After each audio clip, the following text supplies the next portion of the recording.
Yes, hello. I am James Rowland, and today it's the WNR567. It's New Japan catch up. I'm not alone. I have the pleasure to be joined by the entire WNR team up first by my side for every WWE and AEW show. It's a fantastic Jaxie Scarlett. How's it going, Jaxie? Hello, hello. I'm looking forward to this. Definitely, it's been a while since we've caught up with New Japan, so I'm definitely looking forward to some questions being answered by both yourself and our General Senpai Monty and all things New Japan. But yeah, looking forward to catching up everything New Japan. Here we go. Well, just remember, it's not my fault. Up next, our resident XC expert and New Japan demigod, it's Monty. So if this doesn't work as an episode, Monty, it is your fault. Well, I'll take that, but also, at this point, AEW is basically what New Japan used to be. So for all those people who did not know who Okada was and all that, you're welcome. And also, besides that, I just also want to remind you, James, you know this. Uh, you can say it's not your fault, but I remember a dude used to come out on WWE TV and say that all the time. He punted a baby. So I'm just saying. Oh, I'm right. just Yeah. saying. Okay. Yeah. No, I am the Gene Snitsky, I suppose. But last but by no means least, and what have I got to do to make you want me? I mean, what have I got to do to be heard? What do I say when it's all over?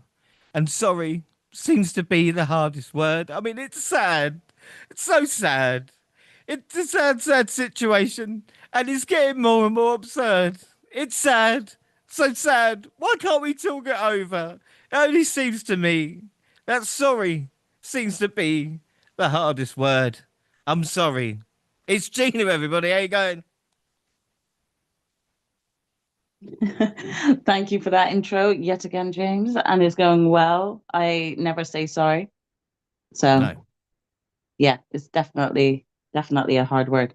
it is hard. It is I'm hard. looking But forward to some New Japan for sure, but I'm no expert, so yeah, we'll see. hey, there's only one demigod here. You know what I'm saying? Like we're all going in here blind. We're going to find out what's going to happen. You know, we're going to catch up with New Japan basically. So I'm sure it will be fine. All right, Yeah, so I'm we sure. have, I'm sure, we have then Sakura Genesis, Dontaku, and Dominion, plus notes on the American shows, and we will mention Best of the Super Juniors, but we'll kind of cover it full elsewhere if I ever get round to it. We had last left it on the eve of Sakura Genesis, so we'd had Wrestle Kingdom and Dynasty, and now we're in April, I think, of New Japan, so we're going to get straight into it on the Road 2 shows, and we saw Del Desperado defend his junior heavyweight title versus Clark Connors in a brutal match. I mean, seriously, this is not for the faint of heart. Despy's back was a mess, and they shared a beer and gave each other the finger after as well, which is always good. On the Road to Genesis, to Tanahashi's credit, before Shota and Takeshita, he took on Shingo and then Taguchi, both great for their own reasons. I'm really enjoying his last run. There's no doubt about that. And Jaxie, again, I think it's best for us to maybe compare it to kind of like the American wrestling that we know. And John Cena is obviously retiring this year, but obviously Tanahashi's gone about it a little bit differently because it was already April New Japan. It seems to have wrestled four times the amount of John Cena, so it's kind of good to see he's doing it that way. Yeah, I mean, again, when it comes to Japanese wrestlers, I don't know if they know rest, if that makes sense. But Tanahashi's definitely doing everything that he wants to do and getting it out of his system before he fully, like, hangs up the boots. And I guess this is like what you call some, like, a passionate wrestler who is very much having to let go of something that he loves to do. So why not take advantage of your last run in this way? Again, when it comes to sort of comparing it to the likes of John Cena, it's difficult. Again, he's now an American actor. His he's got to watch himself and this, that, and the other. We also don't know how healthy and regularly he is able to wrestle, capable and well. You know, so I think that there's different outlooks at how Tanahashi's going about his sort of like retirement run. compared to John Cena. That's not to say that, their wrestling skills are too different or too unique, but it's more like them as individuals and how they're approaching like the final year. But I'd say Tanahashi's wanting to go out with a bang in that sense, Yeah, well, and we're going to mention them a lot on the show as well. But we got April 4th, we've got Sakura Genesis, and Yuri Uemura made Sanada tap out in what might be the biggest win of his career. Unlike Shooter and Tsuji, Yuri is quietly going about his business. And Monty, it's kind of good to see because, like I talk about, we've got all these kind of showy guys that saying they're the future, and then you got a few just going about their business quietly and actually kind of building it, you know? Yeah, I think that's a perfect way to describe them. I think also a guy like Sonata, with their history and with the what Sonata has accomplished in his career, it's been absolutely. It was one of not only a big win just from that, it's just also like a great point of view for you to kind of see where they're both kind of heading, in my opinion. Like you said, he's kind of building himself up. He's not really talking about it, and I think that's the biggest difference. Even say what you want about Ren Narita. I know he's pretty much just he's. I mean, he just looked like a scumbag at this point. But like, I'll just say it. Like he's a house of torture, and he is what he is. But I don't think he cares about any of the labels that have been placed on him. And I think, like you mentioned, the few that's decided to kind of not acknowledge all of this pressure. It's kind of funny how, Suji kind of is in a similar boat, but he talks about it and kind of accepted it and has he shined.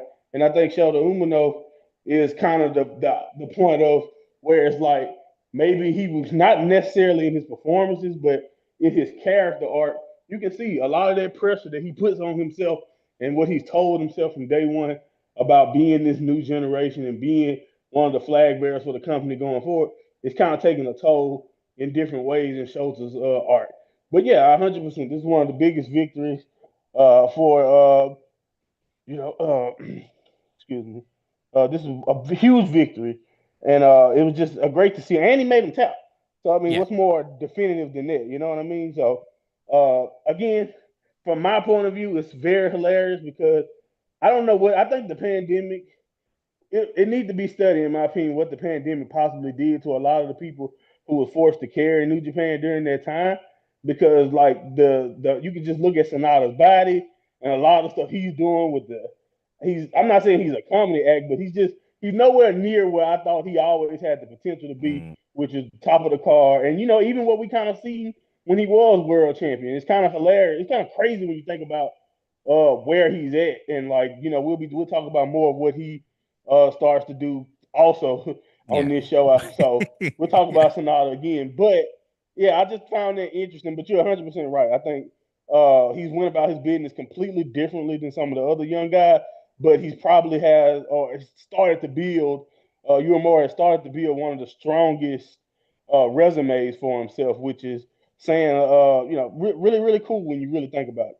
Yeah, right. That. And Sonada's like the Miz, if anybody's just trying to work it out. Do you know what I mean? Like that kind of just, there's nothing likable. I don't find anything likable about him. And it's funny with Yuri Uemura how wrestling works, that he was teaming up with Joe Hendry as Joyo, I think it was, on Impact like 2 years ago. So it's good to see the progression, like you But see, said. a few years ago, I would have been insulted by you calling him Miz because that's the potential he showcased when he was like rivals with Okada. But like what he's become now, I can't argue with you because he's literally fallen that far when it comes to how serious you really can take him. It's insane when you really think about it. Great Khan defeated El Fantasmo for the New Japan World TV title for the first time ever. The TV title changed hands via count out. I mean, Khan needs the goal, but I'm not sure it's this title, but I do like the two. And we've got Shooter Umino versus Hiroshi Tanahashi. Entering through the crowd in a huge Fatal Fury reference, Tanahashi proudly wore a brown leather jacket as Rock Howard, accompanied by Terry Bogard, portrayed by famed Japanese cosplayer Momo Momoto. And yes, I googled it. Umino finally concluded the match, pinning Tanahashi after using the second chapter. Rare loss for Tanahashi this year. This was great. But Gina, we actually spoke, I think, about on All In with Will Ospreay. It's always great when they can incorporate certain, characters, even from anime or from the computer games, as an old person would say, and actually see it kind of on the screen, if you know what I mean. Oh yeah, for sure. I mean, because of my personal interest in anime and cosplaying, I find even more enjoyment out of it when I see wrestlers do the same. And of course, we see that happen at big shows in, mainstream American wrestling, but to see it happen in Japan as well is always fun to see, how deep they're willing to go with the cosplay.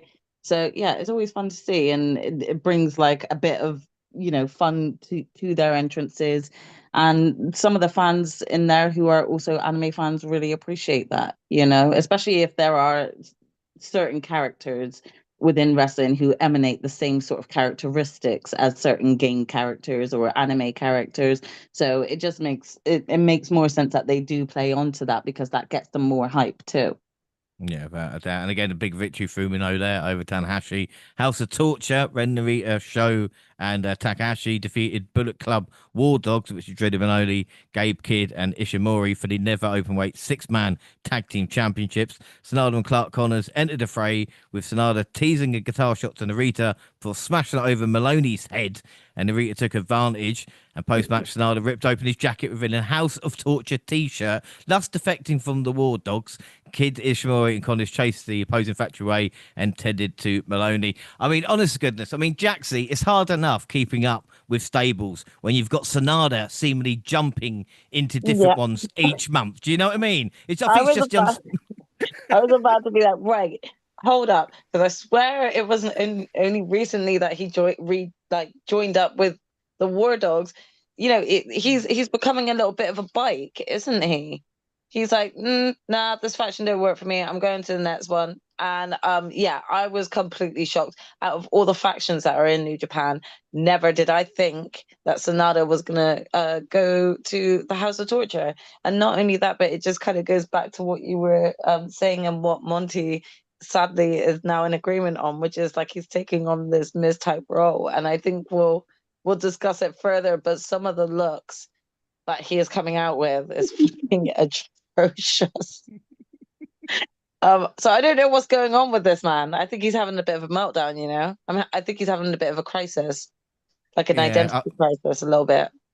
I think apart from United Empire is the only group he hasn't joined, but there's still time this year. Yeah, there is still time. There is. Yeah, Watch and I this don't mind. space. Yeah, and I don't mind it because, like we said, Sonata just didn't fit the kind of War Dogs mentality in any way. So again, Exactly. I suppose it made a little bit. It Is was that never gonna work. Come on now, like it was never gonna work. Hey, Yeah. let your senpai teach you something. It One of the felt odd greatest, in the first place when he first turned to right? them. It was just kind of like, really? Why? Like there was no sort of like connection beforehand, or even similarities, as you say, James, when it comes to Exactly. but then I feel the same about House of Torture. Yeah, However, Sonata's just running with it, and I don't know if this is an incredibly brave move of his, or if this is incredibly dumb to be going along with it. I'm not too sure right now. he'll be just fine because him and Evil, they train together. Like that's the thread. Like they Right. said backstage, Evil and Sonata was back talking, and it's Sonata is not the one to talk. He doesn't say much. So Evil probably ran that conversation. But the point is that that is the common thread. So as the person who is a Lij mark, I love to see Evil and Sonata together again. They were multiple time heavyweight tag champions. So that is the only common thread that he really has. And when you really think about it, he has become so ridiculous that he actually do fits with House of Torture because they are at this point the most ridiculously bad or just evil team in New Japan history. So yeah, man, he believe it or not, he fits right in. But he definitely never was a war dog. I think I love Gabe Kids and the guys' reaction after it because Gabe almost went insane. It was just like I can't believe they always like we never trusted them anyway, so they just felt stupid. They all felt stupid after it. But yeah, man, I mean this is really on brand. Other than the fact that you know what you say to me is he's WCW late '90s Jeff Jarrett too because the guitar shots he is loving the guitar at this point. So yeah, man, Sonata's in his whole his own world, And since he was never a guy to ever vocalize much, like I said, the most he used to talk. I remember one time it was about how handsome he was, and then another time it was about, like I said, becoming Okada's rival because he finally beat him in a G1 match. And other than that, Sonata has never really said much. Even when he turned on Naito, he didn't explain jack. So Sonata is who Sonata is, and but he fits with Evil. They've always played off each other really well. So I was actually excited, or not really that surprised here, but it was still a good shocking moment for the people who may not know that history. Yeah, without a doubt. We got Takeshita defeating Ryo Oiwa for the Never Openweight Championship. Oiwa showed his toughness, but the Never Champ is on another level at the moment. And then we've got United Empire, Callum Newman and Jeff Cobb defeating Los Ingobernables, which was Takahashi and Naito for the tag team titles.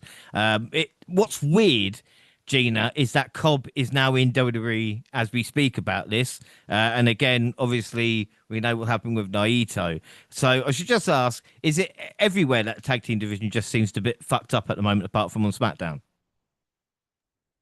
I mean, it seems so.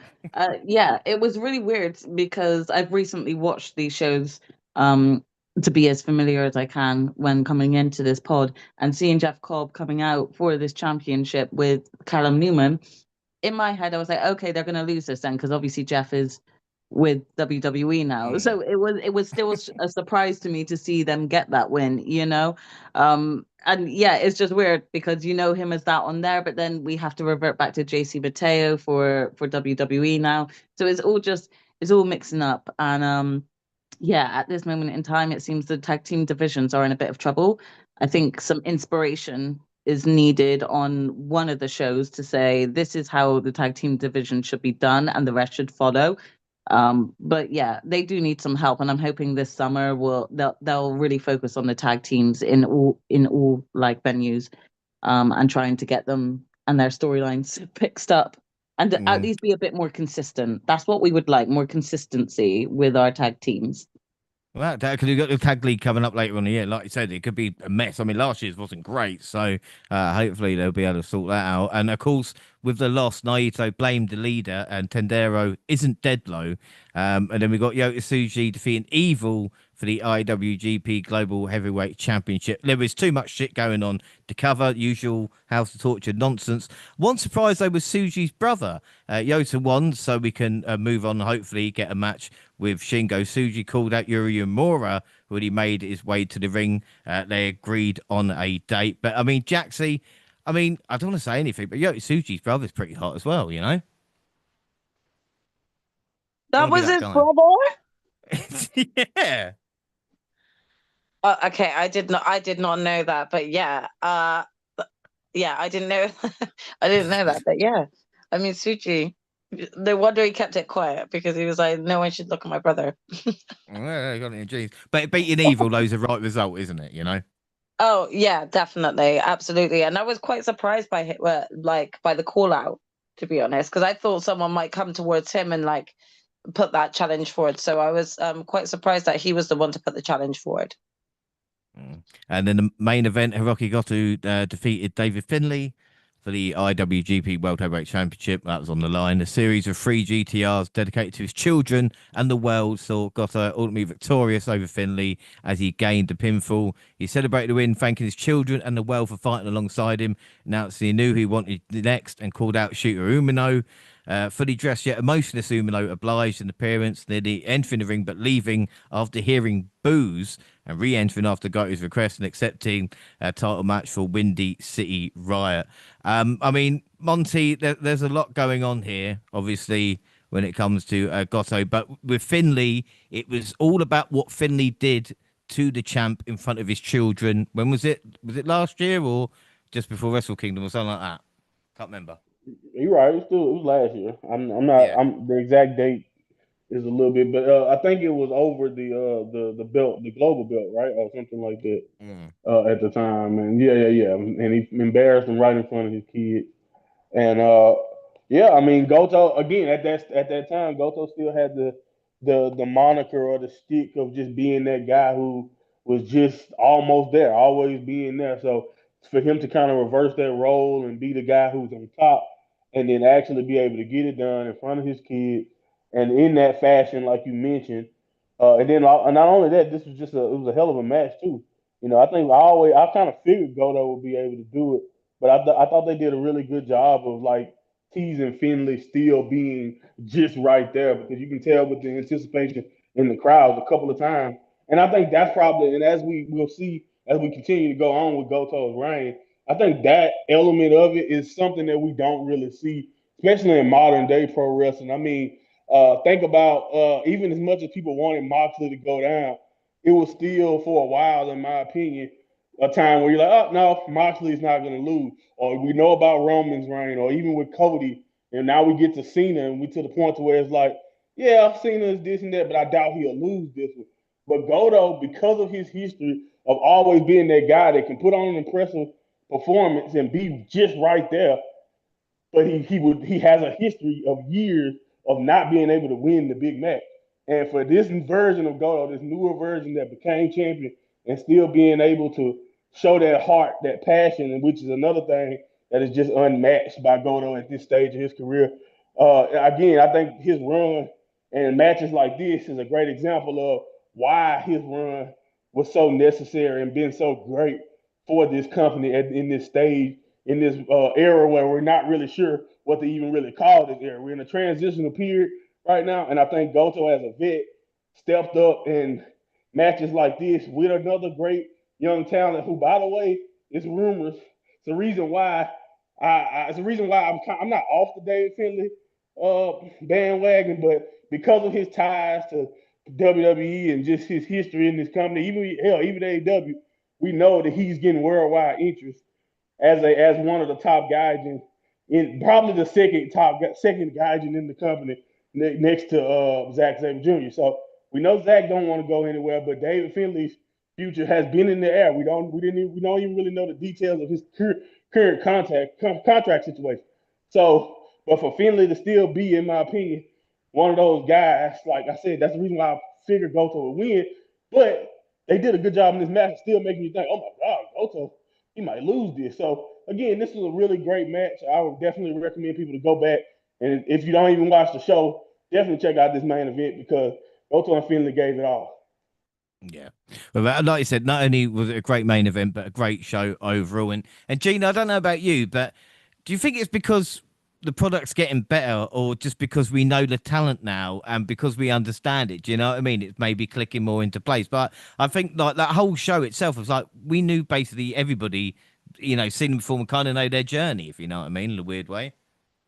Definitely. I will say that watching a lot of New Japan over the past 2 years or so has got me more familiar with everybody on the roster. And I think that helps to solidify how deep some of the rivalries are, things like that. For me, like there are certain, wrestlers that stand out to me still, because I remember them from the start of their rivalry. And, some of them are like Yota Tsuji and Yuya Yamura. I still remember when they had was it the hair fight? Yeah. Hair for hair. And I was so invested in that, and I had no idea who any of these wrestlers were when I was getting started into that storyline. And to kind of see that feud still have some beef to it, in this event was quite fun to watch, because I felt that. Whereas if I hadn't started watching a few years ago, I don't know how deep their feud truly was, and I felt like that for a lot of the other wrestlers on the roster. It was just nice to feel familiar with them. And like you said, I pretty much knew everyone that was on that show, and they showed a lot of people on that show. So I was quite Yeah, proud. I was quite proud of exactly. myself. Yeah, it's even like funny. We've got Owen. It's like, oh, you were tag team champion when we started watching. Now you got the heavyweight title. Like, yeah, we know. And Exactly. You can see the growth that they've had. yeah, without doubt. And again, he's been a great face champion. As a face champion should be, looking, every challenger in the face and going, bring it. We'll do Windy City right quickly, which is April 11th. Just the results, basically. The 30-minute Iron Man match for the strong openweight championship. Tomohiro Ishii defeated Gabe Kidd in sudden death. Zack Sabre Jr. defeated David Finlay. World Heavyweight Championship. Gosu defeated Shota Umino. The Young Bucks made an appearance on the Titantron to challenge for resurgence.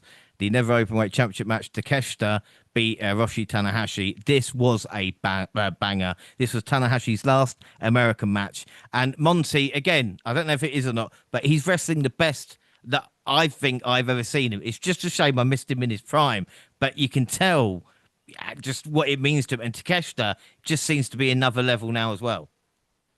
Yeah, it's probably 100% the best you ever seen him because Tanahashi's last really great shape before his knees and a lot of the injuries kind of caught up with him was probably 2018, 2019 before the pandemic.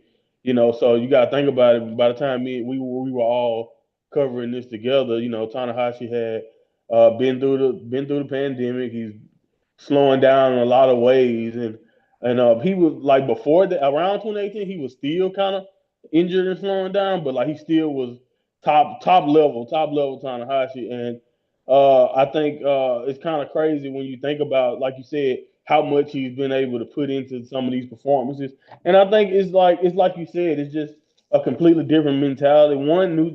Japanese pro wrestlers, they kind of look at this a little bit differently.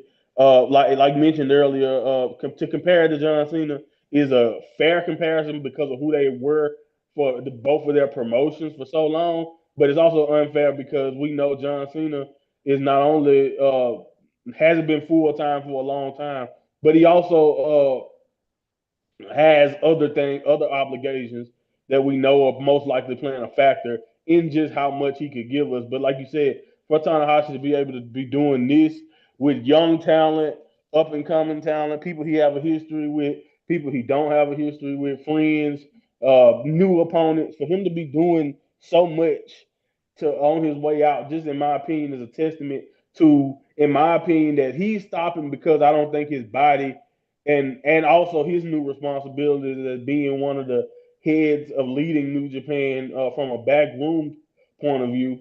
I don't think he can do that and maintain his body and wrestle the way he used to. I think he knows that, and I think that's why he's stepping down more so than maybe a Cena, who is most likely stepping down because of his other obligations and just not being, like you said, feeling. He's mentioned it in the past. He feels like it's time to let new people take over and do their thing. And I don't know if Tanahashi, like I said, Tanahashi, and because we know New Japan, Japanese wrestlers can wrestle until they're 50 and 60.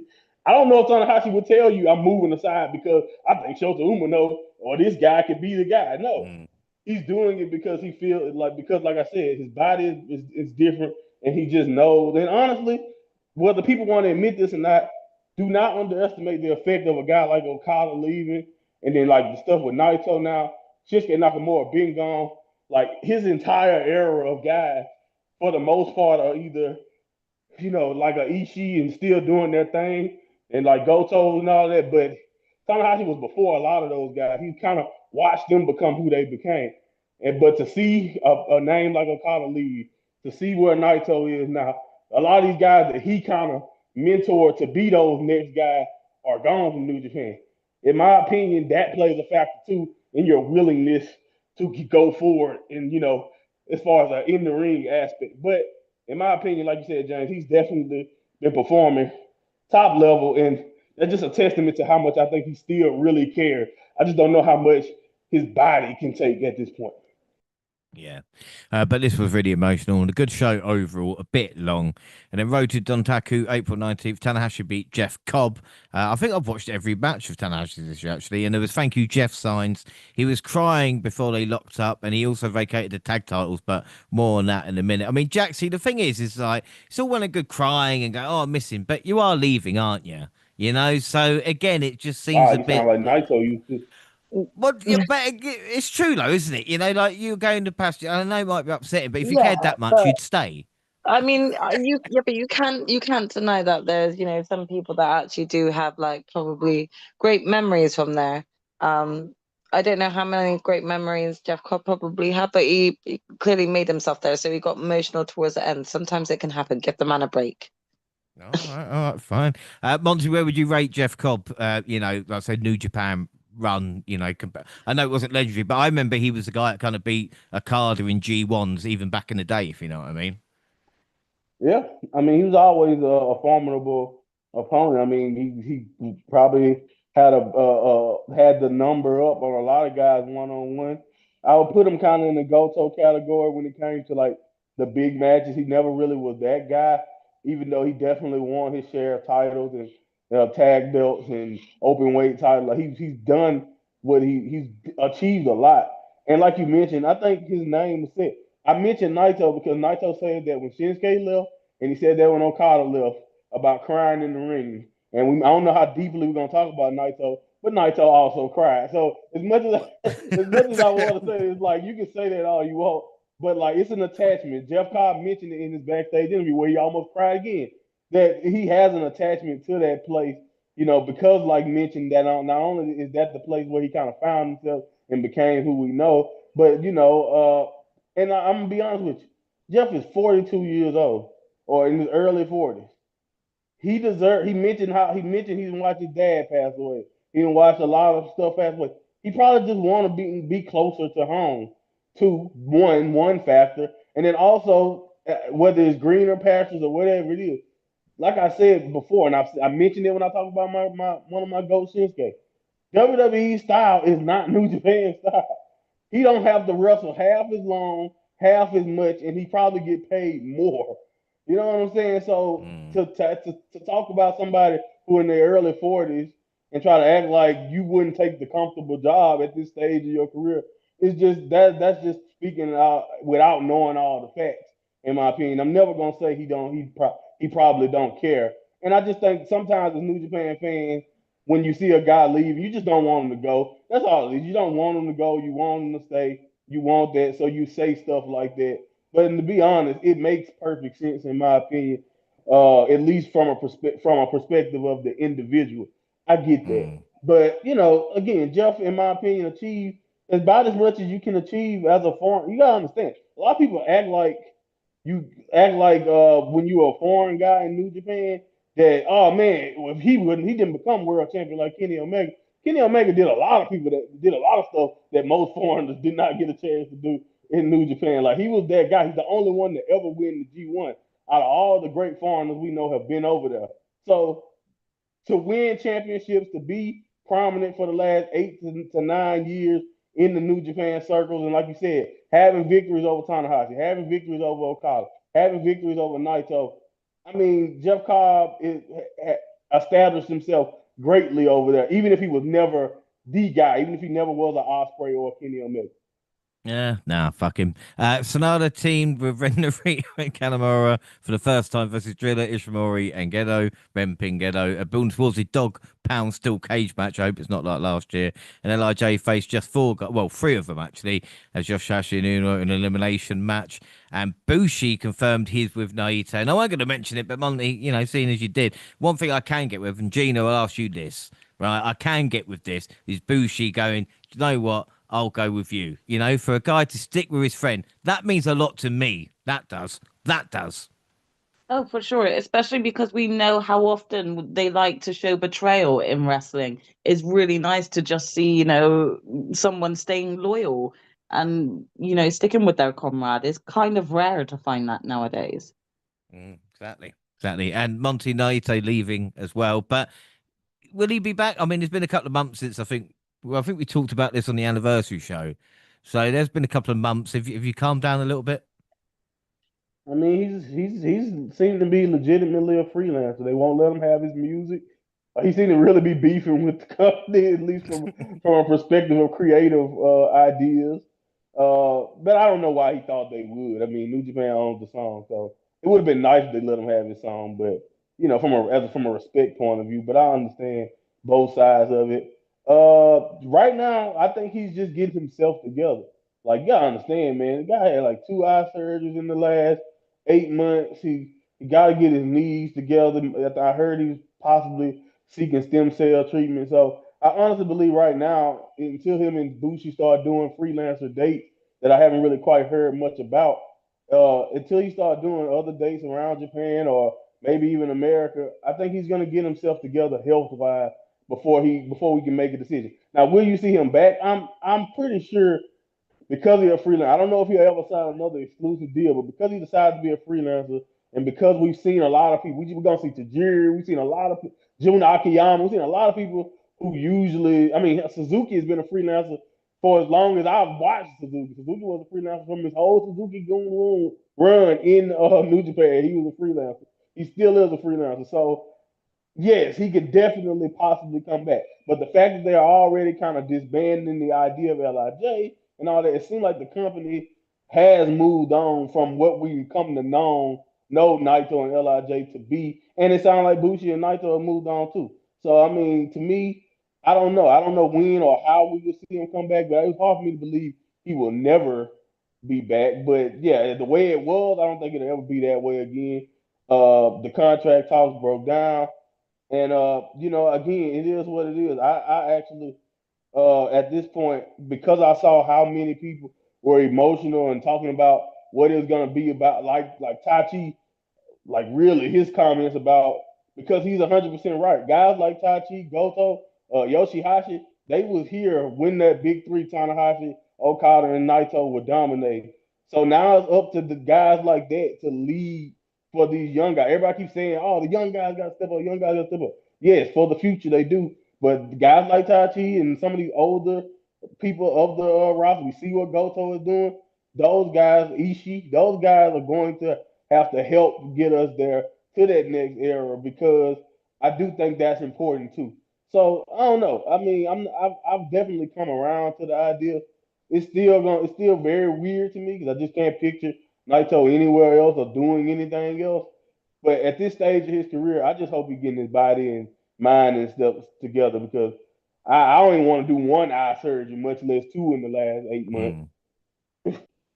But it's interesting you talk about independent dates. If you are in the UK, listeners, you're interested maybe seeing Naito, he will be appearing with Bushi at Red Pro Summer Sizzler in Wolverhampton. I think There that's you go. July 25th. And speaking of Red Pro as well, so that was my kind of break into independent, no bit away from New Japan, but that is available on demand now, much like New Japan World is. So it's very, very easy to access, without a doubt. So anyway, we'll move on. April 26th, Wrestling Red Zone, the IWGP tag titles, Bishman versus Callum Newman and Great O'Khan. Newman got the pin on Yoshihashi, and you got new tag team champions. Jaxie, talk about tag team division. What are your thoughts on Callum Newman as well? Because they're obviously saying like this is the next Will Ospreay. That's basically what they're saying. Um, well, I mean, I couldn't say that I agree with that statement, mainly because I don't watch him often and weekly enough to really make a comparison. So I'm going to hold off of actually saying whether or not I agree with that statement. But this came as a shock in terms of I haven't seen much come from the United Empire when it within winning gold. But again, I've not watched it in a while, so this could be new to me. But it does seem that there's like a lot more aggression that has come from Callum Newman. I think he's really finding himself as a wrestler and finding like sort of his style as he continues with the United Empire. I do think that this was a good move and a good call for him to join up with a team like this, because I feel like he does, like, unlike Sonata, he does like kind of come across as having like some of the similar values that United Empire do have. But yeah, this is something new for Callum, and I think that this is a step up for him. He has been with this faction for a while now, so it's good that they're actually giving him a shot, and especially with someone tagging with someone as great as the Great Okan. It was a fun match, and I really enjoyed it. Yeah, now April 29th, we've got Hizen no Kuni. ELP Big Rat Khan to become strong TV champion again. He called out Takeshita afterwards. We had new IWGP Junior Tag Champions as Master Wato and my boy Yo won the gold. Best in the Ichiban Sweet Boys. Thank fuck for that. And Despy defended his title against Templario. No, not Naito's tag finisher, but a CMLL wrestler. And actually seen him before, but he's part of United Empire. And to be fair, he showed up in AEW a few times since then as well. So, Monty, that's always handy, isn't it? If a wrestler, I'm not sure, then I go, wait a minute, I've seen that fucker before, and then it's on Dynamite or whatever it is. But again, that's the working relationship with CMLL, I guess. Right. Yeah, that's just how it works these days when it comes to I'm gonna be honest with you, James. Like I was watching backstage comments, and I just seen this guy. I forgot exactly who.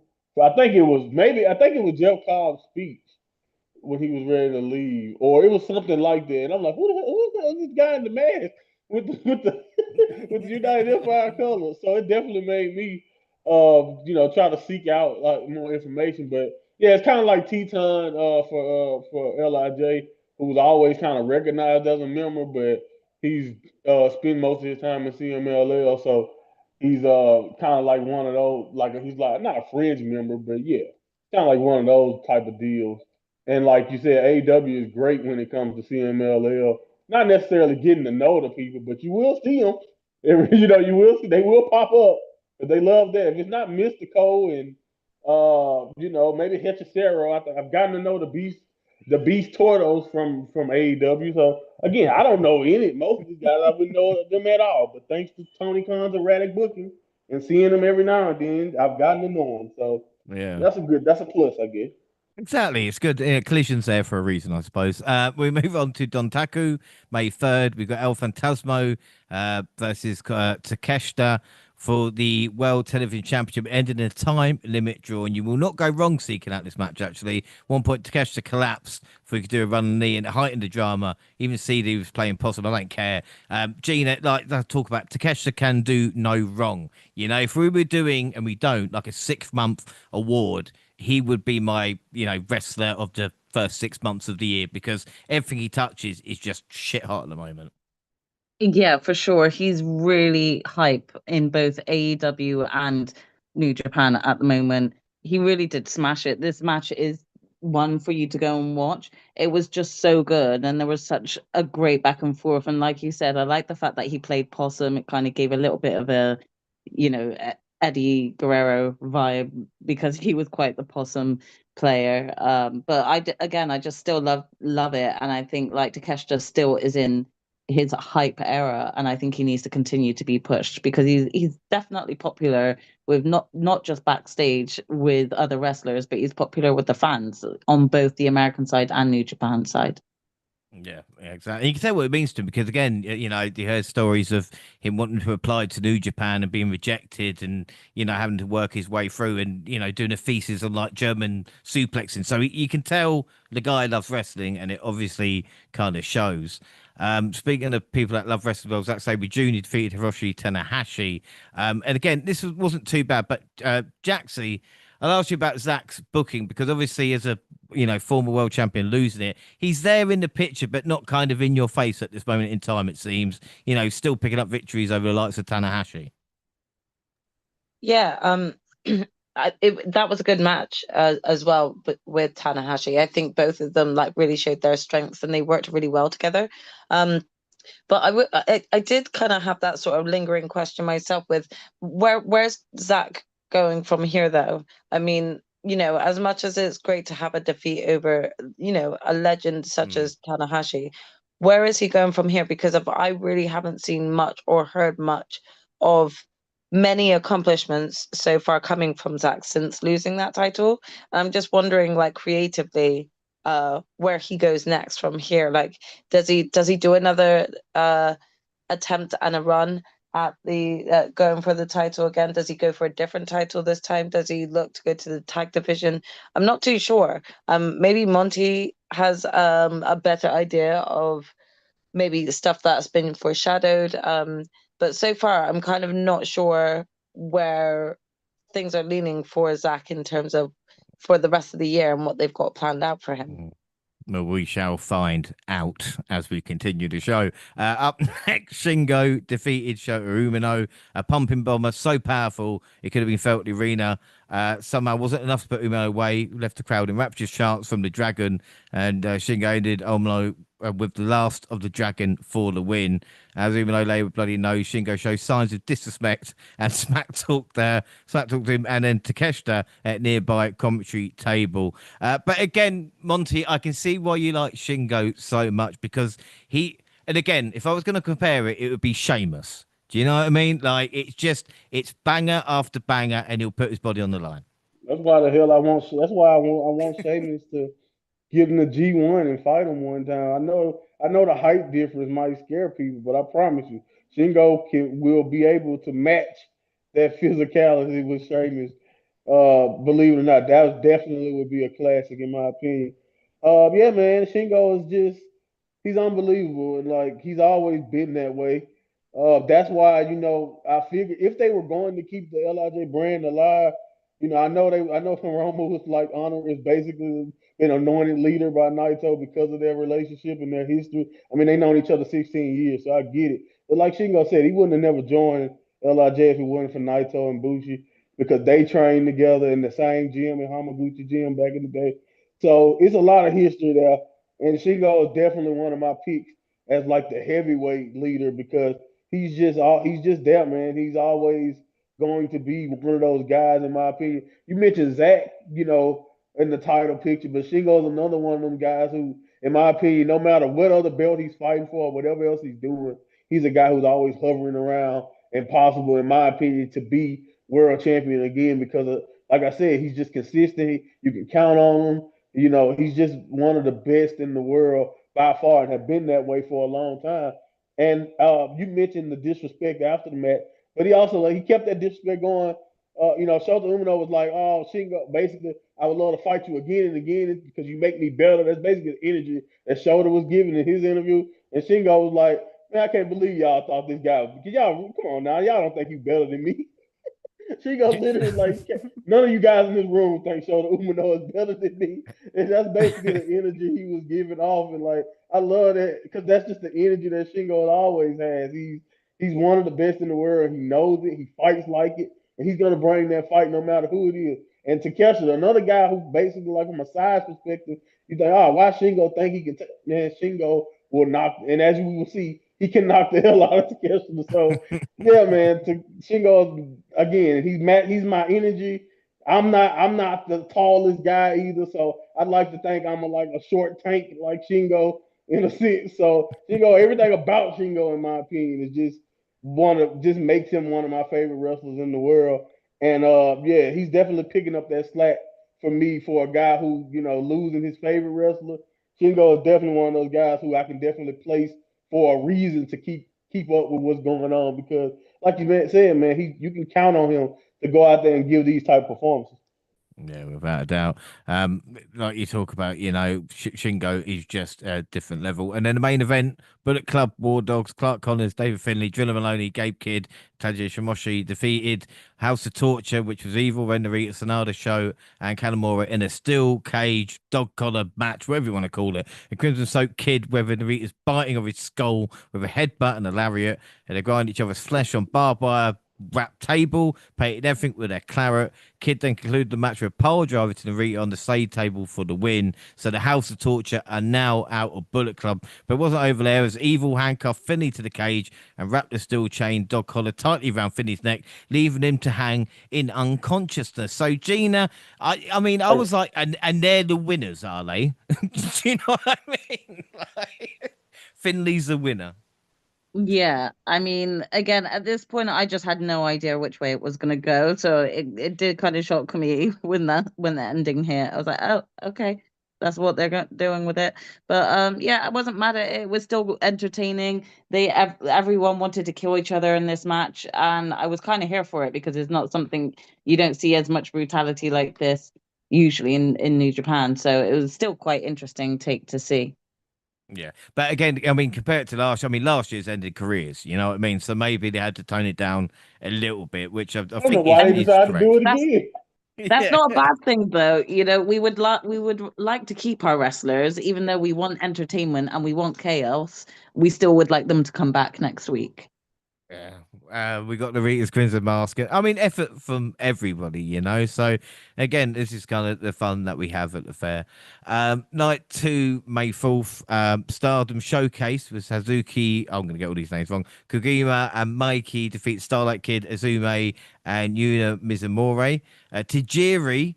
Yes, that one. With Chikazan Ryota, Yo Toriyanu, and Hiroshi Tanahashi defeated TMDK. I mean, if you didn't see it, Tajiri looks old. All right. And again, Monty, I'm not being ageist or anything like this, but seeing Tajiri with grey hair does make me think to myself, fucking hell, I'm old, you know?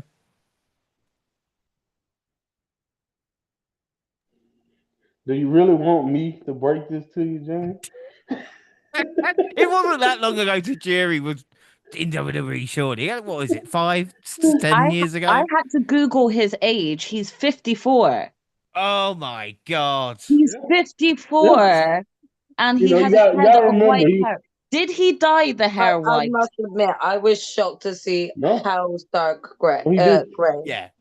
he was. he stopped dyeing the hair. Actually, that's what happened. He stopped dyeing it black. Like, That's what happened. I mean, I have to agree with James. I feel like it feels like he's aged too rapidly for his age. Hey man, Yeah. he was in ECW. But he He looks good. might He looks good. he He enjoys a still little looks good. sake. You know what I mean? Might enjoy a little sake, a little Japanese whiskey every now and then. You know, he don't seem to get a lot of rest if you look on his eyes. I mean, I'm not hey, actually saying that that's a bad thing though. He actually looks good. Like the white hair actually suits him. But I was so shocked. I did not recognize him at first. Mm. yeah, no, that's the first time in 15 years he been in New Japan. So yeah, it's a lot of people's first time seeing him in a That while. was his first time in 15 years. Whoa. Yeah, he hasn't been in New Japan since it was a completely different company the last time Tajiri was there. So, yeah, man, this is just one of those. Again, another thing that makes the tour for a retiring legend like Tana so great that they bring in guys who don't even work for their promotion, haven't worked there for years.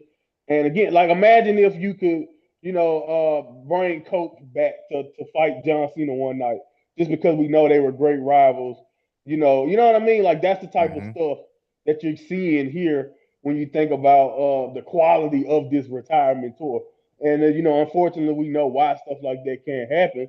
On this side for Cena, but yeah, man, like that's the type of stuff you get for this. You get guys coming back, guys who haven't wrestled in a while, just coming out to wrestle or work a match with Tanahashi before he's done, because that's the type of respect he has. But yeah, it's been a long time for Tajiri, but it was I'm again, Tajiri is one of those guys.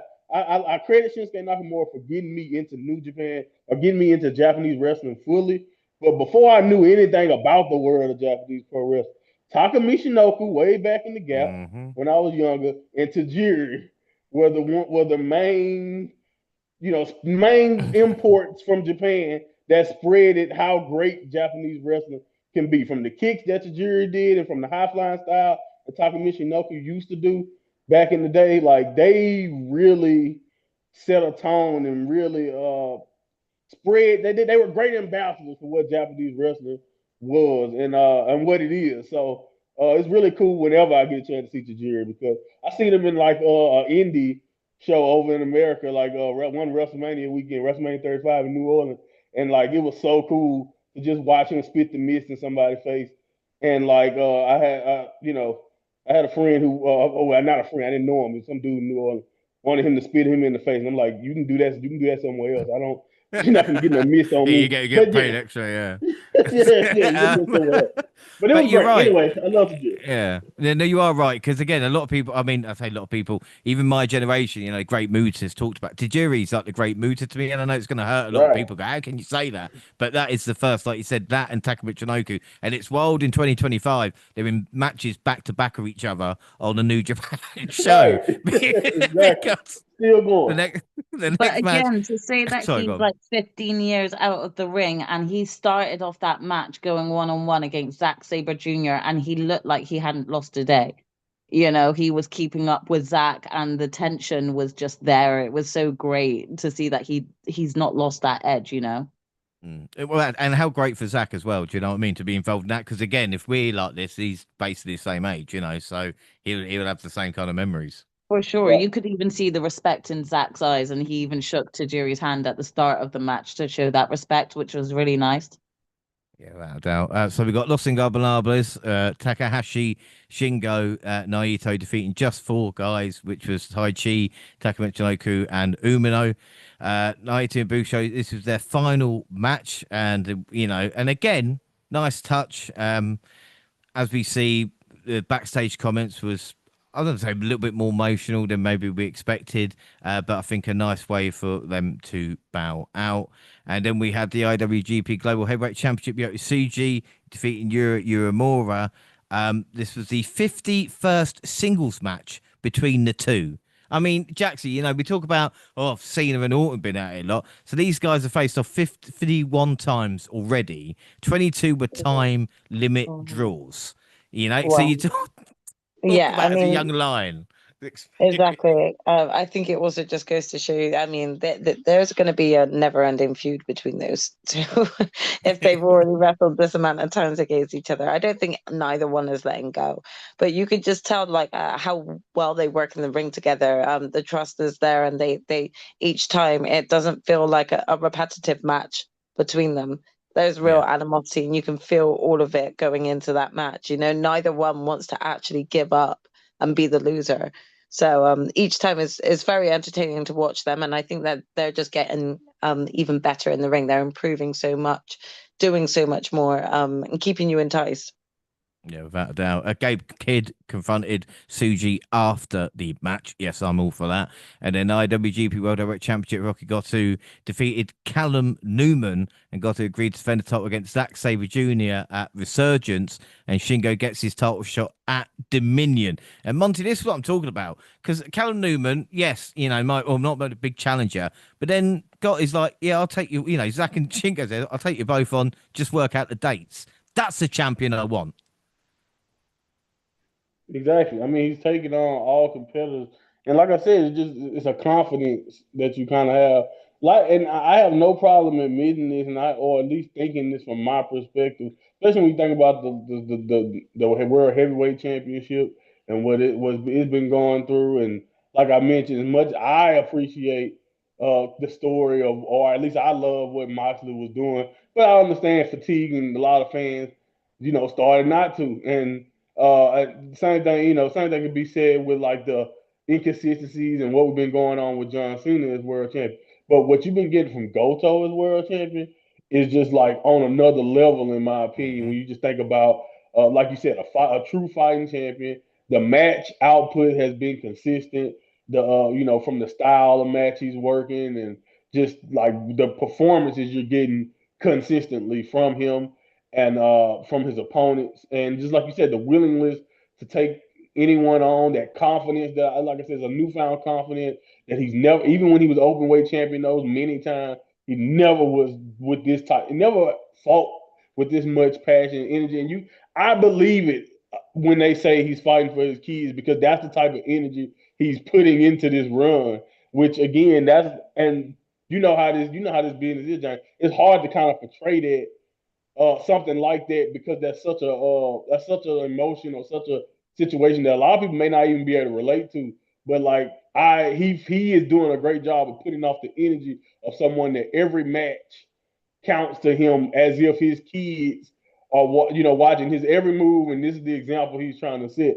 And like that's just like makes his run even better, in my opinion, with the way he's been portrayed as a world champion. Like, he's definitely been, in my opinion, the world champion of 2025 so far.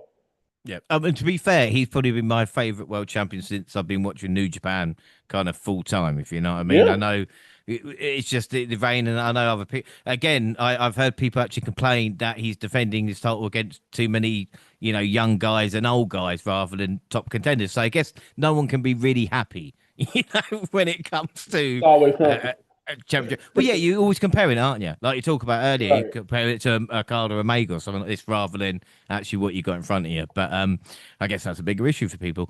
May 9th Resurgence. Just the notes from this American show. B Priestley returned to New Japan. The former Blair Davenport did look good, I will say that. Templar and TJP defeated the world-class Wrecking Crew to win the strong tag titles. And Monty, I want to ask you this quickly about TJP, because he's not been featured a hell of a lot, and I know he's had a lot of issues. Well, I don't want to say on Twitter or stuff like this, but talking about Bushi Road, the company itself. So, are there issues at Yeah. the moment, or what's going on? It's really interesting, man, because like you said, he's one of those guys who seem to have distanced himself from New Japan, or at least from like a part of New Japan, but he's still showing up for some of these American dates, but he's not, like I said, he's not doing much. He's not really booked. It was up in the air in January whether or not he was going to be going to AEW or signing somewhere else, but it doesn't seem like that is taking place or has or will take place. So it's really one of them things where you just kind of got. I'm going off whether what I've been hearing in the group chats and what people have been saying just about his relationship, and that's kind of like the unspoken part of a lot of these departures that's going on, and that's the reason why, as much as I think some of these, that's why I am like you, James, in the sense to where it's like, dang, I wish y'all would just stick it out because New Japan, blah blah blah.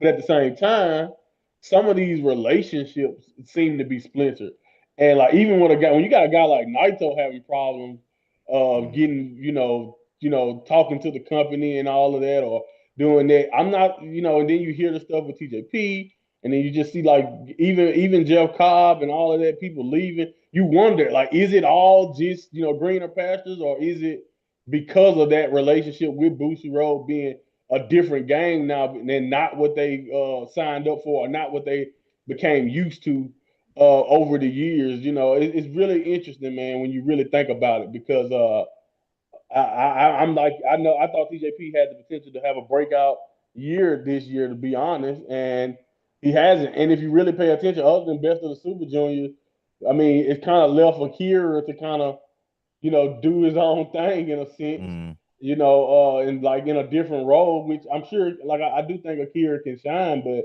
they had a good thing going. So it's really interesting to really think when you really see what's been going on. But I don't really know. I don't know what the future lies with him, man, because I've heard so many different things. I've heard contract disputes. I've heard he's going somewhere else. So I really don't know. It's kind of like one of those things. He's kind of in limbo right now. Yeah, it's weird because again, you hear, oh, he's going to be next leader, or he's going to move up to heavyweight, and then just kind of nothing. So, it'll be an interesting situation. The Young Bucks team were the Good Brothers to beat the War Dogs, and apparently the Bucks didn't take a payment for this, so good for them. Takesh to beat ELP, and the world title match between Goto and Zack ended in a double pin. I mean, why would the referee do that? I hate this situation. I mean, it just winds me up. What can I say? Zack was pissed, and I don't blame I him was a bit either. annoyed with that as well, to be fair. I mean, how fucking stupid is Jax? I mean, how many times? What's going to happen? The referee going tap, especially like two No, but shoulders, whatever. Go, he my could job is done. easily see that they were both pinning. Like the smartest move a referee could do here is be like, you can't both do it. Like I'm not going to count it because otherwise you both like. Yeah, I don't know. I don't know what this booking decision or the decision behind it, if not only to further the story, but I think it was just quite an annoying booking, to be honest. Yeah, doubt. In the main event, triple threat, Azume pinned Mina and pinned Mina to win Monet's strong women's title. She, of course, was in the match in a triple threat. And Gina, the crowd here was shocked. I'm not gonna lie. Again, I'm not gonna compare it to like I'm taking the street or whatever like that. But again, the crowd was not expecting it, and this was a very fun. And it's good that it was the main event as well. Yeah, I love the fact that it was the main event. And yeah, as was I. I was also shocked, to be honest, because again, I'm not very familiar with the name of sort of every single belt that she's got, but with the hype that she has right now, I was just not expecting her to lose this. I really was not. So I could definitely feel how the crowd felt watching this lose. But either way, it was still a great match. I love the fact that they gave it the main event as well, because again, it's rare, especially for me, because I only tune into the big main shows of New Japan. I'm aware that I'll find the ladies' matches on Stardom. So it's interesting and rare to see a ladies' match on the show, let alone the main event. So yeah, it was really enjoyable to watch, and I'm happy for the other one, but I still felt like Mercedes was gonna go for holding like 10 belts or something for like a world record. Yeah, without a doubt. It was fun though. And then I'll tell you what else was a lot of fun. The best of Super Juniors. I am planning to do a full review elsewhere. I say I'm planning. I've still got, I think, 20 episodes of New Japan Strong to put out there, but it'll all come together at some point. I did watch every match of the best of Super Juniors, and I will say Nick Wayne did impress. And again, I'm not a huge Nick Wayne fan, but he did all right, you know. And if anybody saw, I don't know if anybody saw Ninja Mac with the Super Ninja Special. I mean, I think it was on everybody's feed in the end. I mean, Monty, if anybody didn't know Ninja Mac, you'd at least know his Super Ninja Special now. I'm not surprised it went viral because Ninja Mac is insane. He just like he does stuff like that. The fact that stuff like that is a normalcy for him is just insane. It's insane when you really think about it. But yeah, man, it definitely was one of them things that I wasn't really surprised that it took off because it's just it's an insane spot too. Like this one of the things that just make wrestling so fun because he's like you're overwhelmed by how many flips. Like even the opponent is overwhelmed that he's still flipping. So it's such a hilarious spot in a sense. If you could just cut your brain off and not be like, why don't you just stop him from flipping? But it's definitely a great spot because again, he's insane. He has some great performances too. You're 100% right. I mean, Best of Super Junior is always one of those times where New Japan, again, kind of like the G1, they get a chance to flex their muscle from a in-ring wrestling standpoint. And a lot of guys got a chance to show a little bit more than what they usually get a chance to show as the year goes out in some of their feuds. So yeah, man, it was a really good tournament, and man, Ichiban Sweet Boy, I'm gonna be honest with you. I'm not saying I wasn't the biggest fan of him, but when I was watching him as a young lion, I don't know if I thought, I can say the same thing about Suji. I don't know if I thought they would be where they are so fast, and maybe a lot of that got to do with where we are in the company right now. But you know what I'm saying? It just to watch them go from that when they were bland to and just like a young lion still learning to where they are both are already seemingly in their career. The sky's the limit. Hmm. Right. Anyway, I'll say before Yo is my man. Like I was going to lay dibs on him before anybody else does. All right, and I will say Taguchi made me piss myself laughing. I don't actually mean piss, but you know what I'm saying. His antics unbelievable. I can't believe this is the same guy who faced Osprey. Yeah, I will never get the Styles clash with the guy's head in his trunks out of my head ever again. I don't think. Him and And Chris also. Devitt had one of the greatest Super Junior matches of all time, and you wouldn't believe it because he's such an idiot. But yeah, Honestly, like it's crazy what he does. Like, and again, the cameraman blocking like his ass with the bottom rope and stuff like that is just genius. Not only for the cameraman these arrays and stuff like that, but everything else going on. But it was a serious competition, and like I said, Vegeta did win. He become the youngest ever winner at 22. And Monty, I think that record will be quite hard to beat. But yeah. another controversial thing was that usually the title match would then happen at Dominion, and it was hmm changed to the New Japan Soul Show. Yeah, I mean, that's I don't know, man. Some of the stuff they're doing, I kind of understand trying to switch up the formula a little bit, but yeah, man, it's just kind of like for me with winning the world title a little earlier. It's just one of those things that's very jarring when you're used to things going one way, and then they make a change, and sometimes you kind of get it because I kind of understand trying to be fresh. And then other times you're like, okay, did we need to necessarily? Do this match in the soul on the soul card instead of where it's usually placed. So I don't know, but it's definitely a lot of long time New Japan fans have a lot to say about that. Yeah, about that. Right, so we move on to Dominion, and this is New Japan's second biggest show of the year. And we start with House of Torture, which was Ren Narita Sanada and Takahashi, with mystery opponent versus the Bullet Club War Dogs. Sanada emerged during House of Torture's entrance looking like Giant Gonzalez. All right. However, it was the new House of Torture member, Farley, who stole the limelight, much to Chase Owens' chagrin. Rechristened Don Farley. He no longer represented Bullet Club after 12 years in the group, about the Insane. longest serving member, if Yeah, I'm right. Maloney attempted to aid Owens to finish off Sonata with a guitar shot, but Owens then hit Maloney with a low blow to the shock of, no that one. scumbag. Sonata finished off Maloney with a guitar shot, and Chase Owens joins Bad Luck Farley as a member Of of course he House does. of Torture. I mean, fucking hell, come on. Jaxie, can we just say fuck Chase Owens? And again, I don't know how Farley is wrestling, Yeah, but like I said, he's been there 12 years, I suppose, so I'm not going to I argue. mean, to be honest, I think the audacity at Chase Owens at even like kind of like acting like he was shocked about Fale when then he just kind of comes up with his own betrayal. It's just like, the fucking audacity. Yeah, things are turning to shit right now for the Bullet Club. They're losing team members, left, right, and center, and it seems like House of Torture is doing something right. Like, what are they offering them? Like lollipops and ice cream. Do you know Like, there is 11 members of House of Torture at this point in time? and like again, and going back to what Sonata was wearing, what the fuck? Monty, care to explain? I got nothing for you. I mean, maybe he been reading the internet and everybody telling you he sucks. So he's like, I'm okay, I suck. I dress like a wrestler who historically sucked. I don't know. I don't know what to tell you about that outfit other than at this point, it's kind of like a lot of people are trying to figure out what Seth Rollins style is, and how they come up with the outfit Seth wear. Now Yeah, I'm wondering who is Sonata paying. Not in a good way though. Like who the hell are you paying for some of yeah. these fits? But yeah, I got nothing for you on why he decided to do that. Oh, maybe you know what? I got you. Symbolism. Bad luck Fale. He's a big guy. He's like 6'4".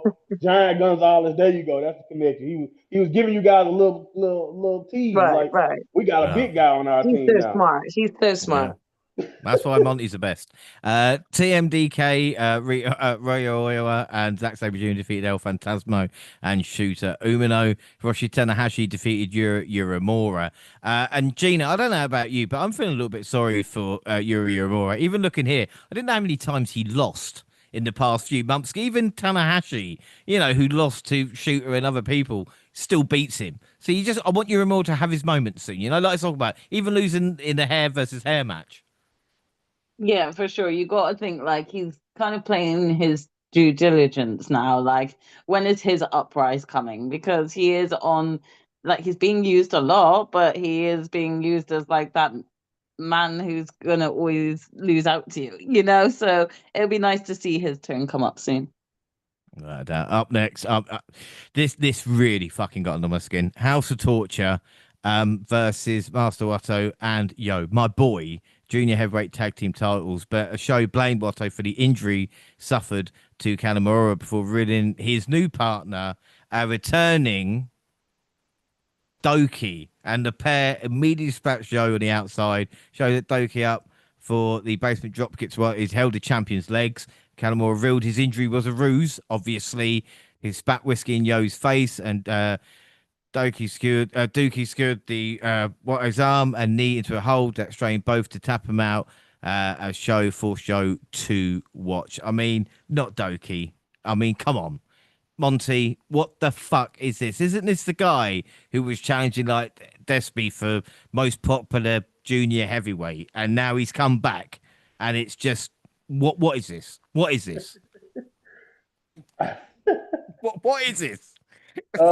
Again, first of all, at this point, we just got to commend Evil's recruiting. Him, and Dick Togo.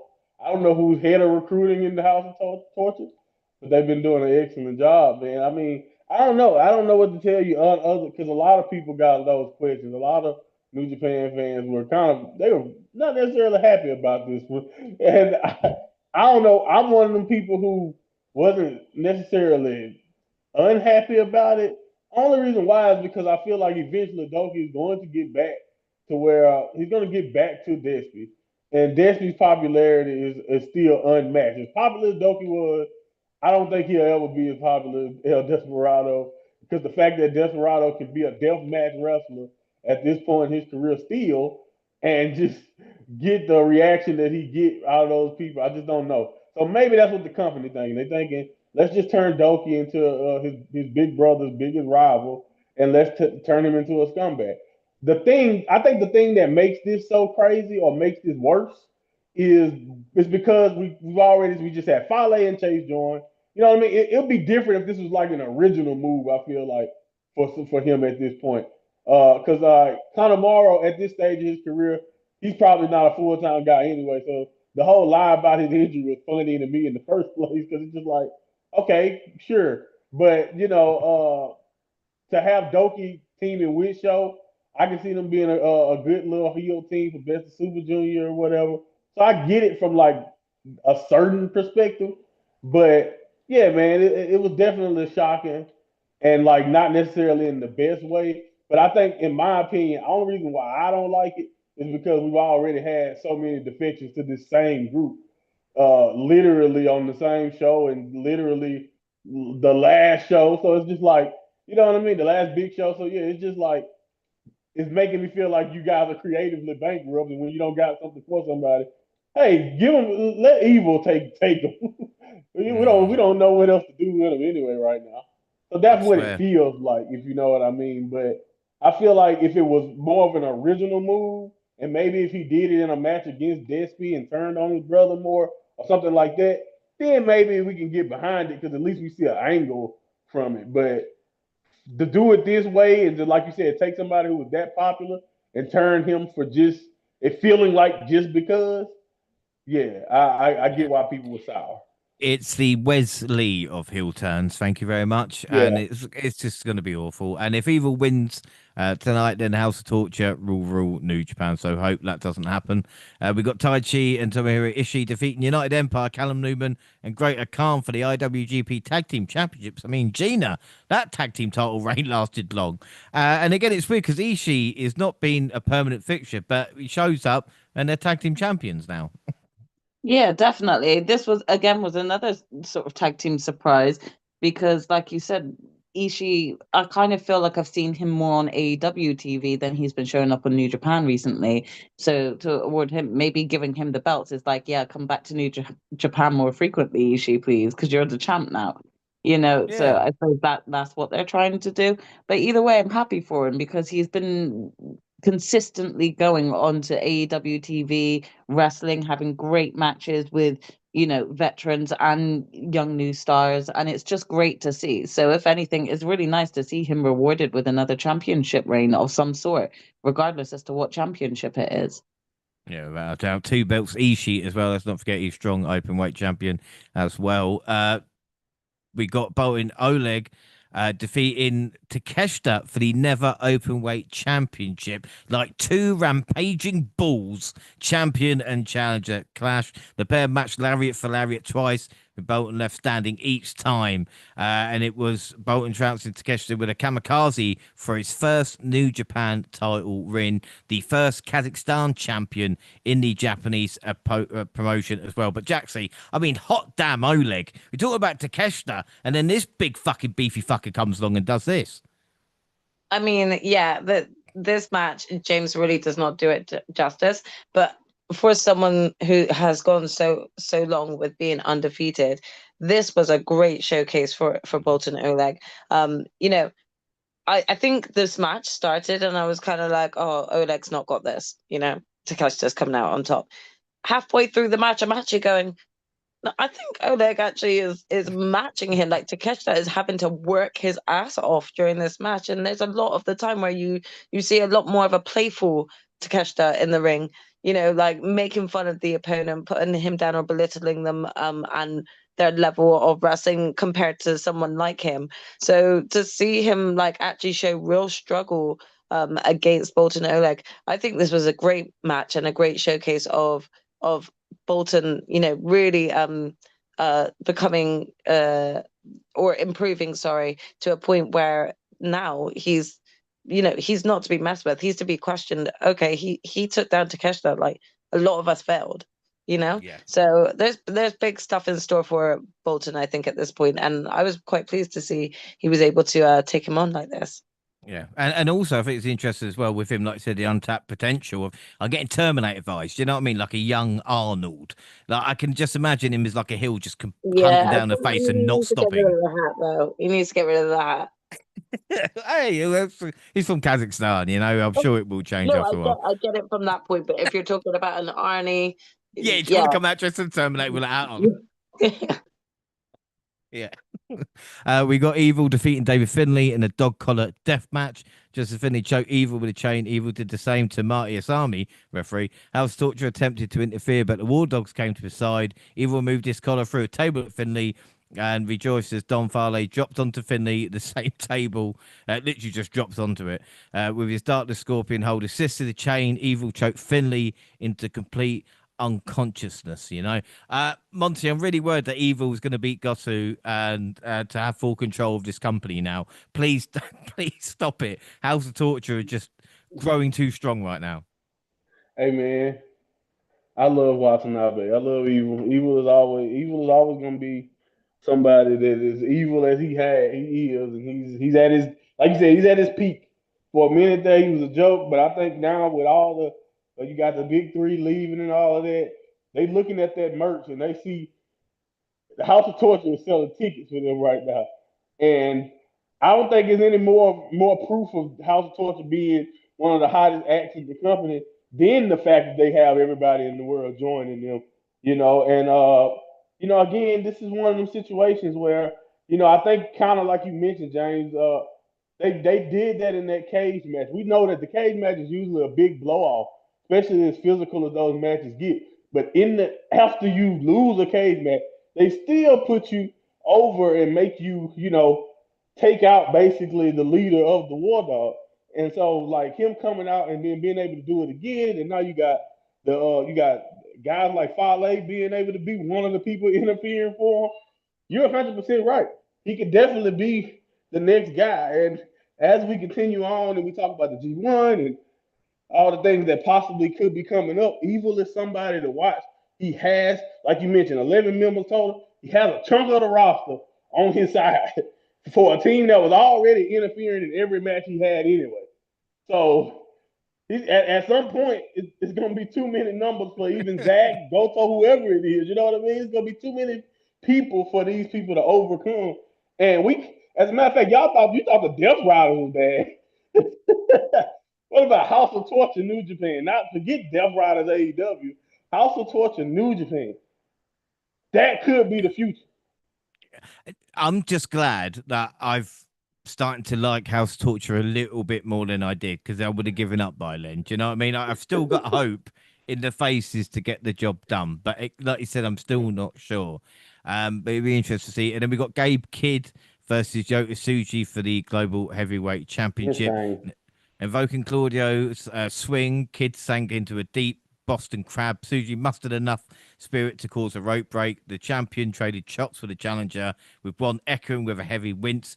Kidd withstood two Gene Blasters before destroying Tsuji with a Death Rider and Power Driver combination to become the new champion. Kidd gave Tsuji his props for directing his attention to Tanahashi afterwards, opened up the ropes even to a sign of respect, and he challenged Ace to a match in the near future. But I mean, Gina, we talked about at the start of the year as well, about Gabe Kidd and what this year could bring. And at this point, Gabe is the man. And I think these two guys, like as we mentioned before, are the faces, and this is what the future looks like. Oh, definitely. This was such a good match. And to be honest, I had all the faith in the world that Tsuji was going to retain here. So I was, pleasantly surprised to see the change in it and the loss that Tsuji took. It was such a good match, and I've just found myself more and more invested in both of these guys. And like you said, it feels like these guys are the future of New Japan, and to keep your eye out on these guys and their journey. Yeah, without doubt. Tsuji's focus will be the G1. And then we've got Hiroki Goto versus Shingo Takagi for the IWGP World Heavyweight Championship. After an unsuccessful GTR, Goto chipped away at Shingo as the 30-minute count ticked closer and closer, but Goto ultimately retained his championship after one last GTR. Jaxie, I mean, Goto was the only champion to retain here, but this felt like just two warriors just going at it. Do you know what I mean? To the death, it seemed. Yep.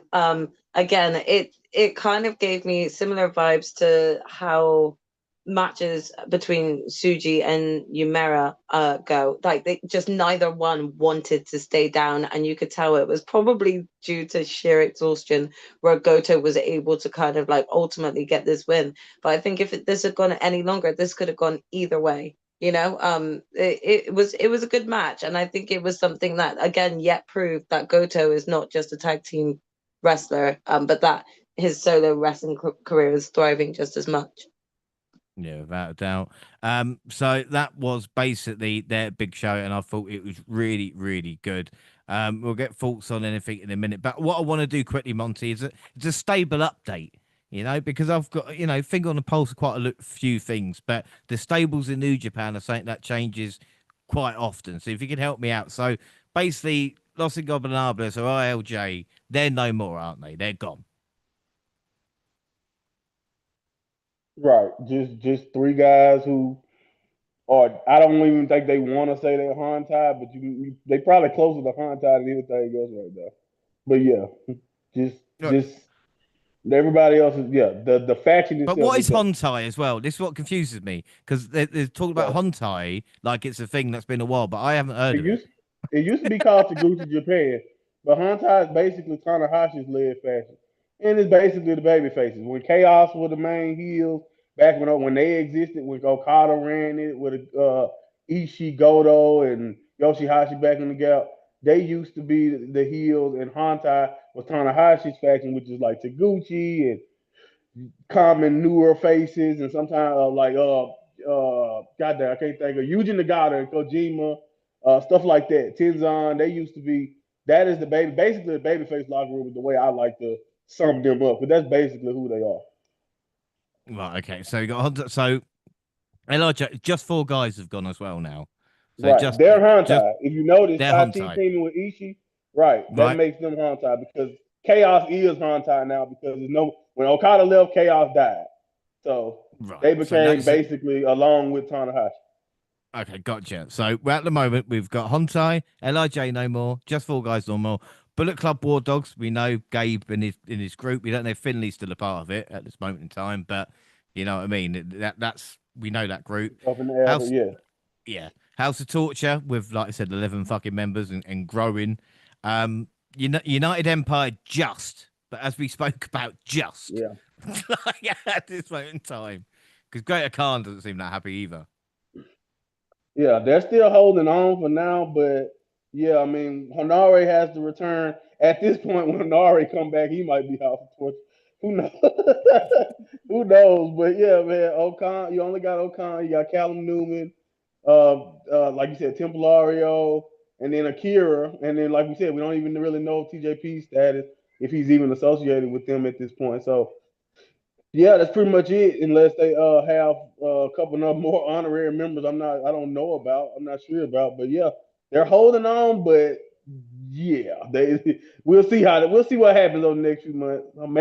Maybe Ocon can some. What happens is to me when the Osprey left and they decided to go no leader, they've been pretty much directionless ever since. So Right. Ocon or somebody needs to step up and just carry the flag legitimately if they're going to continue to exist. And then obviously we've got TMDK, and even though Taylor and Vaughan not really a part of it, obviously with Zach and Oyo Yeah. and a couple of people there as well. So I mean, Jigna, that makes perfect sense at the moment, don't we? We kind of know the lay of the ground there. I think it'd be fair to say. I think so. Yeah, I think that was a good recap. Yeah. Anyway, so we've got the New Japan Soul, where unfortunately ELP suffered a knee injury, so couldn't compete on the tour. And Gina, ELP, we've talked about, has a lot of personal problems, and this is horrible considering with a knee injury and being champion that it just doesn't look too good, especially with the G1 just around the corner.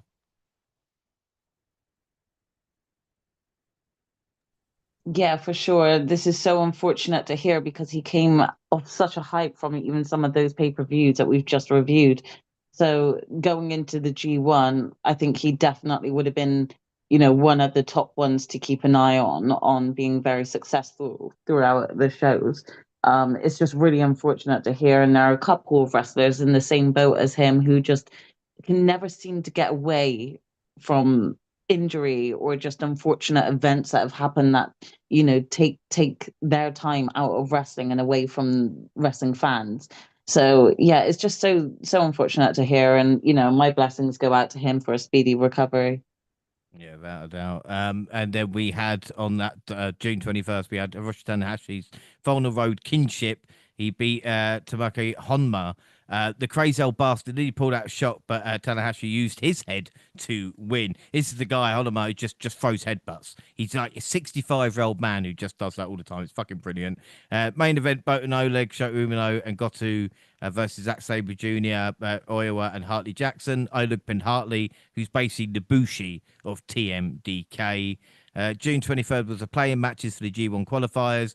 Tomohiro Ishii versus Driller Maloney, and Driller cemented himself as a heavyweight. And Jaxie, again, it's interesting because we mentioned Ishii being, you know, a double champion, but it's Maloney who, again, has changed his look, you know, new tattoo and a haircut, bulked Yeah. up, and he looked quite good, doesn't he, you know? He does. I think, you know, G and I definitely made this distinct comment. I'm not sure. I think it was during maybe even the cage match at how different he looks, but also his demeanor, his character. He's a lot more serious. I think like you know, before, especially with the long hair and the girls coming down with him, he had this sort of laddish lifestyle, didn't really take wrestling seriously, but there's definitely a different aura about him at the moment. There's a lot more anger coming from him, and you know, like he is one of the ones that I see as loyal to David Finlay, loyal to the Bullet Club. And I think that this is the beginning stages of maybe seeing him thrive. He could actually have a really good showing in the G1 too. We never know. I'm not sure if he's been confirmed as being part of the G1, but I think at this point it would be stupid not to include him because he seems to be standing out well within himself. Yeah. Well, this will say this Driller winning this match meant he qualified for Ah, the G1. that was There was right. That was Yeah, the there was qualified four match. open. I didn't really explain that well, to be fair. It's Yeah. kind of my fault. Okay. There was four open spaces, and there was going to be four matches to fill, two spots on block A and two spots on block B. And it actually Right. meant as well. After this, the tag champions aren't in the G1 as Callum Newman beat Tai Chi. Now, I'm going to hold Oh. fire on this because I went off at this because I was like, fuck Callum Newman. Why is he there for over Tai Chi? But I'll calm and I'll explain why more in a minute. The big shock, the big Tanahashi Jam event wasn't on New Japan World, which was on June 28th. It was a TV special. All right. And usually you think, oh, with TV specials, you know, like Saturday night's main event, whether it's nothing much would happen. But Monty, Zack Sabre Jr. beat Hiroki Goto to become the new IWGP World Heavyweight Champion. It was pretty big fucking news. It was highly rated too. I heard the people of Japan really When was enjoyed this? it. When was this? Yeah, What's the season? this was June 28th. It wasn't on New Japan World. I had to Exactly. find it due to other means, shall we say. It was a Hmm. whole show they did as well with Tanahashi How did starting this the go? show and main eventing, but it had this world title match in it. How did this go so quiet and none of us knew? Well, I watched it. Oh, I shut was up. about to Okay, say, yeah. whatever. I mean, trust me, when the Goto match, I definitely knew because it was a very beautiful Goto story of just about that. This is a typical. This is the match I expected when they fought the first time, because again, I've watched Goto lose these matches so many times where it's like you even start to doubt him. But this new version of Goto, man, the crowd. I don't know if you did. You I don't know if you noticed it, James. Did you hear the way the crowd? It was kind of similar to Jay Uso to me when he kind of passed out with Gunther, and like the crowd just was like, "Oh." That's how I felt when Goto couldn't get out of Zach, his hole. He didn't quit though, did he? It was Right. Red He never Shoes who gave made the up. decision. So fuck Red Right. Shoes. Do you know what I Right. He mean? never Like, gave up. But like the people, when they realized he couldn't get out, you could mm, just hear them be like, just like, dang, even though they respect Zach, that's how loved Goto as champion and just how loved he is in general at this point, man. So it was a really great match, and it was kind of unfortunate that it wasn't on World for people to kind of get a chance to see it, but it's definitely worth to watch. And you're right, James. I wasn't really expecting that. I was probably actually expecting Goto to retain because of that. But because it went the way it went, I think that actually played a factor because not only did it make like headlines around the world because Zach was champion again, but it was also just one of those things that we didn't expect because of how well the run was. And I saw a lot of different opinions, Jane. You know, as much it made me question how much do New Japan fans who watch really love Zach. I saw a lot of people, oh, this is a mistake. Woo, woo, woo, Goto deserved belt. He should have been the champion through the G1. But from what I also hear, which we'll talk about soon, Goto was fighting through a lot of stuff, which we'll talk about right as we get into the G1. It wasn't just in this match. Goto was fighting through a lot.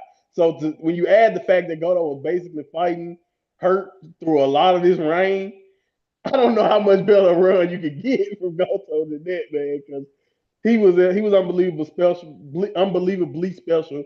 And hopefully one day, I don't know when, I don't know how bad whatever Goto has going on is, but hopefully him and Zach gets to running back, whether it's before the end of this year or whether it's next year, or however they decide to do it, because uh, I can watch Goto and Zach fight forever, especially in that because again, Goto is just such a good underdog. Yeah. I mean, the way he just couldn't escape, it was heartbreaking, really. And again, Right. I love that match of the, the next man, but I was not ready for that title to change hands. And Gotti's run has been my favorite, like I said, of me watching New Japan. Apparently, he does have an elbow injury. And even worse news, he has been taken out of the G1 as Yeah. well. But there is rumors, and I don't know how true they are, that he might be cast in a new. I don't know if it's Street Fighter film, whether I'm not really. Yeah. I don't know if it's true or not, but Me either. Because the casting I've is insane for this yeah, movie if it is true. it's Because gonna be Roman's like supposed to be in it, Cody yeah. Rhodes, like who the hell is booking it? Nobody. They haven't. I haven't seen one actor. I've just seen all wrestlers for these Street Fighter characters, and I'm just like, who? What wrestling fan is the casting director for this movie? I know it's crazy, and so Gina, I'll ask you this again because again, it's a shame we've got his reign ending like this. We don't know if it's an injury or not. It's just a shame because we've got the G1 coming up, and he would have just smashed it, you know. Yeah, again, this would have been the same situation with how hype he came out of the past few events that we've just discussed. It honestly feels like such a shame because he came out on such a hype from those shows, and you would have expected him to be one of the top contenders within this G1 too. So yeah, it's just really disappointing, and I don't know where it will go for them, how long they're out for exactly, but I just really hope that it's not too long that they can come back and continue their hype. Yeah, without a shadow of a doubt. And then July 4th, we had the playing qualifiers for the G1. Yoshihashi defeated Chase Owens. Thank fuck. Ryoya defeated Kojima. Kojima was replacing Farley, who had left the tour due to personal reasons. And thankfully, Yo Master Wato and Toriano won the six-man titles off House of Torture thanks to the old bag on the head. We always like to see it. And in the main event, Gabe Kidd defended his global title versus Tanahashi. This was beautiful, man. I mean, I'm not just talking about the wrestling in itself, but even Gabe's journey. And again, I know what it's like. People suffer mental illness and everything like that, and it seems like a really bad thing to talk about. But Gabe is so open in his journey, and even the backstage comments, Monty, of him saying Tanahashi was the guy ringing him every day when Gabe didn't give a fuck about himself, but Tanahashi did. And that I'm getting emotional now talking about it because that means a lot. To have a guy sticking with you, even when, you're not feeling at your best. That's what life is all about. A lot of Mm. times it's like for those people, or those who's with you and who you can count on when you don't feel like anybody else can. Those are some of the most vital and important times in everybody's life. We all go through our ups and downs, and we all kind of cope and get through things in different ways. And I remember those days. I mean, he like you said, he's been very open about not only the pandemic, but just like being kind of like just how tough, his young line days, and even before that, how tough it was on him mentally. And like you said, for Tanahashi, again, this is not President Tanahashi. This is not somebody who's obligated to have to do any of that. You don't have to check up on a guy just, whatever. That's him seeing not only how special Gabe can be as a wrestler and how we know, what we can see the talent that he had, but that's somebody seeing who you truly are as just a human being and being able to be that person that you can lean on when you need them. And so, Yeah, man, that's always been one of the greatest things about Gabe, which is one of the reasons why at the end of the day, no matter how vulgar or how insane he comes off as a character, you just want to. He's one of those guys that he may come off as like somebody you probably don't need to root for, but you always want to root for a guy like that when you know more about him and kind of like why the standoffish energy and just help everything he brings to his character on television seems very real. And if you've ever been through the ups and downs of mental health, you know just how very real that can be and how important it is to have somebody, whether it's a coworker, whether it's a family member, whoever it is, to be able to just check on you and, like you said, care about you when you feel like you don't care about yourself.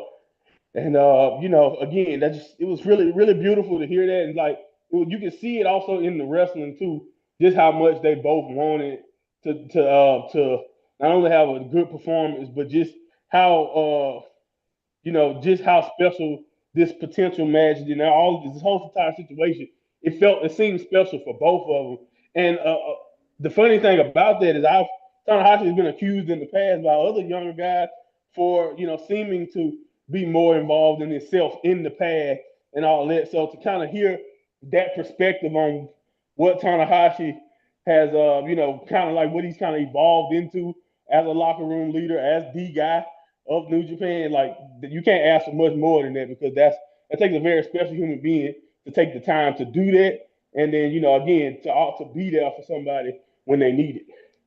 Yeah, without doubt, real emotion. And then July 6th, last night of Seoul, and we got Hiroshi Tanahashi and versus defeating Tiger Mask even. So it's been a long show. Tiger Mask will retire in July 2026. And Monty, we did speak about this as well with Tiger Mask announcing his retirement. He has been he's been Tiger Mask for 30 years, but there have been other Tiger Masks before him, if that made any sense. Yeah. Right. He's not the original Tiger Mask that kind of Yeah. revolutionized and made the character, but he's carried that mantle, like you said, for a long time. He's one of the most reliable and counted on junior heavyweights. It's kind of like Liger in a sense. I don't really want to compare anybody to Jushin Thunder Liger, but Tiger Mask is definitely one of those monikers and characters that when you think about New Japan growing up, you think about Tiger Mask. When you think about, I know a lot of Tekken fans out there. If you know King, that's Tiger Mask all day. It's probably based more on the original that King character, but still it's the same ilk, same type of just style. People grew up watching the cartoon or the anime of Tiger Mask in Japan. So he's a big deal, always been a big deal, and always been one of the best in the world. So to watch him have to say goodbye again, it's just one of those things. I always knew that the guys like you, Yuji Nagata, and this really hammers, in my opinion, just how unique Suzuki, Yuji Nagata, Kojima, some of those guys who are still going and still leading the locker room. Even my guy Makabe, who still shows up and leads the young line. The fact that they still go out there, even if they can't go the way they used to, when you start seeing a lot of these legends like this start to bow out and finally say it's time to go do something else with their life professionally or whatever, just finally relax for a change, it really hammers home that point of just how unique some of these other guys are. But yeah, man, nobody deserves to go to hang up the mask and and do their own thing more than Tiger Mask. And it does make me wonder because the moniker has been passed before. Would somebody take on the pressure of being the next Tiger Mask? I don't even know if I would, to be honest, because you got you got like two or three legendary wrestlers who've worn the mask already, and that pressure is what it is. But we'll see. You never know. It might have another Tiger Mask before you know. I think we already got another high. We got another Hayabusa who done popped up, which is another legendary Japanese wrestler. So you never know, man. In Japan, you never know. Also, we got the G1 Climax 35 last chance playing gauntlet because Gosu couldn't make the G1. It was between Taichi, Chase Owens, Kojima, and Tomohiro Ishii, and Taichi finally did it. This was such an emotional moment. and they get Monty. I don't want to keep Gina Jackson. I apologize for going Monty, but Monty, I know what how much Tai Chi means to you. So I I get didn't see any of this, so it would be best to get right, Monty's views. good. Because he loves Tai Chi, and he's a guy Yeah, who's he's been so close and been wanted to be in a G1, just not made it in recent times. You know. yeah, man. He's always one. He's always been, like you said, just right there. And he's a guy who mentioned this when like Naito was leaving. He has been there. He was a guy who was under Naito, under Okada, under Tanahashi. He watched those guys dominate and was often was a joke for a big part of his career as a super junior and all that. The people used to tell Tachi to go away like X-Pac. And when you see them now, when you hear the crowd now, when Tachi is having a match, like it's the polar opposite. They love Tachi. He's like it's very similar to Goto when it comes to underdog, but instead Goto was always a guy who was really good but just not there. Tachi had times in his career where people thought he was really bad. So to really come so far, kind of like Yoshihashi too, in a sense. Yoshihashi is another guy that Tachi relates to really well because they kind of had that label as losers, and they just have reinvented themselves in so many different ways in the ring. And I just love everything about Tachi. Like the whole, I know Angel Garza had the gimmick for a while, but nobody snatches their pants off like Tachi. That is Tachi's gimmick. It's been that way since day one. If you look up some old pictures, Tachi used to be a very handsome young man, and they used to make fun of him for snatching his pants off. So it's very funny how that's one of the most over things that he does. Now, the axe bomb or the super kick, everything about Tachi, in my opinion, is just awesome. And now that you have a guy like Zach in position as world champion, to not have the potential of Tachi, because we know him and Zach's history, because in my opinion, his team with Zach really is what brought him to this new level as a wrestler, in my opinion, and brought him up. So it would be really beautiful if we could see the potential of a Tachi versus Zach world title match one day. Because Tachi has always been a guy who always wanted that opportunity, always wanted to be the man and be that guy. But again, it was like Naito in a way. Then you got to deal with the Okada, who was just another, a whole nother monster. And then you got Tanahashi. There's always been other guys that were placed in front of Tachi. And, because of that, he has had this groundswell of popularity that has gotten him where he's at now. It would have been a crime, in my opinion, if Tachi wasn't going to be able to take that spot. And I don't know, again, how well he can do in the G1, but I'm definitely going to be rooting for him every night because that Tachi is one of my guys, and he goes out there and give it his all, no matter what. When he was a junior heavyweight, all the way to now, he's always been 100% in the ring guy, and he's only gotten better. Yeah, well, and we got the IWGP Junior Heavyweight Tag Team Championships. Show and Doki defeated Joe and Master Wasso.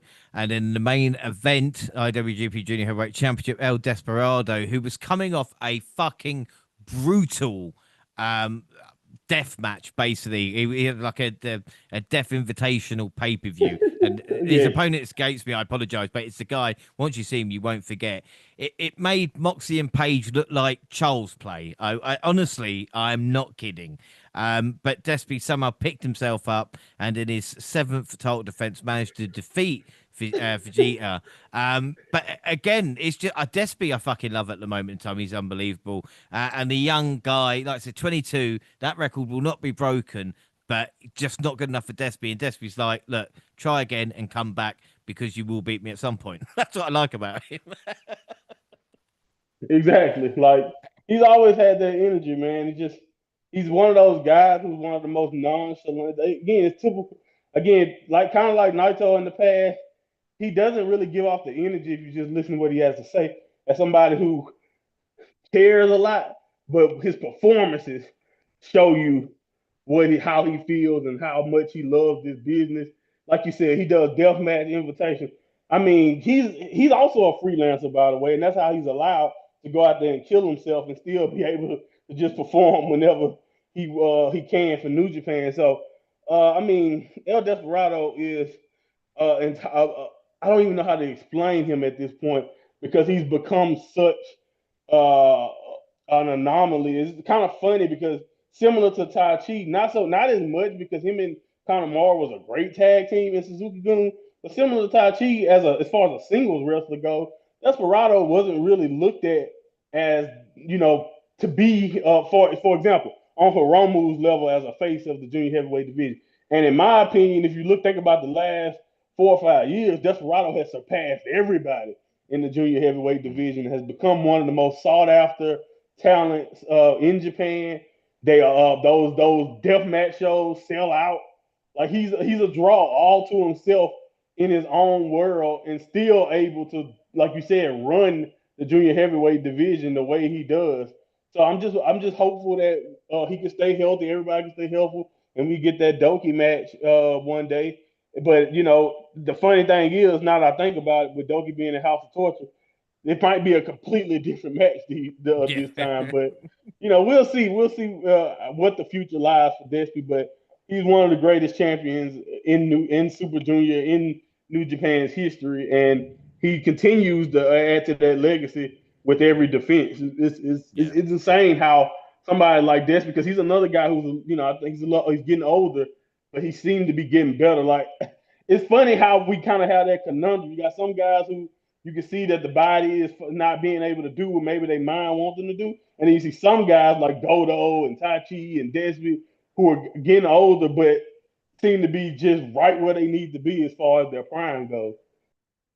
Yeah. Yeah, without a doubt, and we talk about with Despy as well.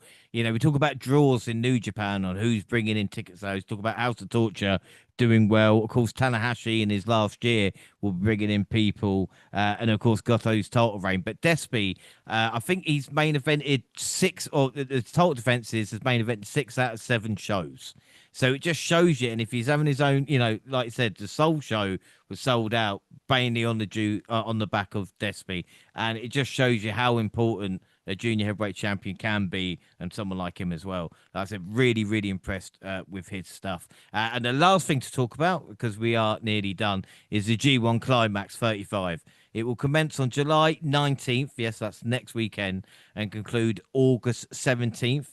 We will review the whole G1 at some point, and we're also going to give picks. But it's a bit unfair, Jaxie and Gina, to put you all on the spot now. So we'll give you a couple of days to come up with the picks. But Jaxie, let's just run through A block and get your thoughts on it. Because on A block, we're going to have Callum Newman, Botan Oleg, Yuri Uemura, Yota Tsuji, David Finlay, Evil, Sanada, Tanahashi, Taichi, and Oiwa. What are your thoughts on that? That is quite a team. That's quite a group.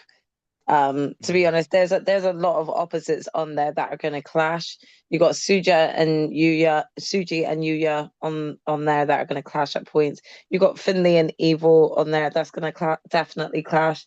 Um, you know, I'm you've got Bolton Oleg in there who could really make a strong stand in the G1 very early on. So yeah, there's quite a lot of excitement with that branch at least. Off of the backbone, those are the first few ones that came up in my head that are going to stand out. So we'll see where Block A goes. No doubt. And B block Gina is El Fantasmo, but we're not sure if he's going to be able to compete or not just yet. But he said he's going to be okay.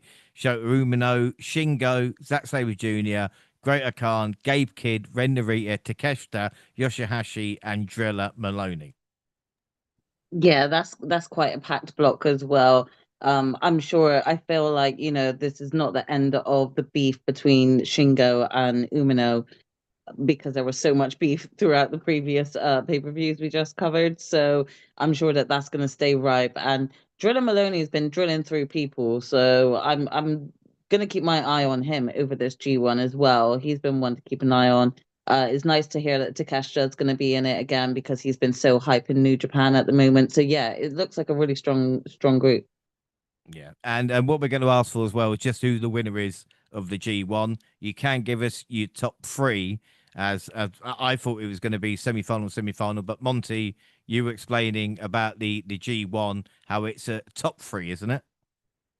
Yeah, they're doing. I think this year, from what I understand, they're doing the top three from each block, kind of playoff type of deal like they did last year. So basically, the top person in the block will automatically go to the semifinal, And what happens is the second and third people from each block will have to fight each other to determine who fights the top person in A and B block. And then they fight it out, and then the finals happens, which is A block versus B block, basically. So basically, if you want to do three, you do three in each block that you see being in the top three, and then then you decide how you choose your winner. At least that's how I've seen people listing what they think going on. But again, you basically, if you just wanted to list your winner, I understand it's a lot simpler that way.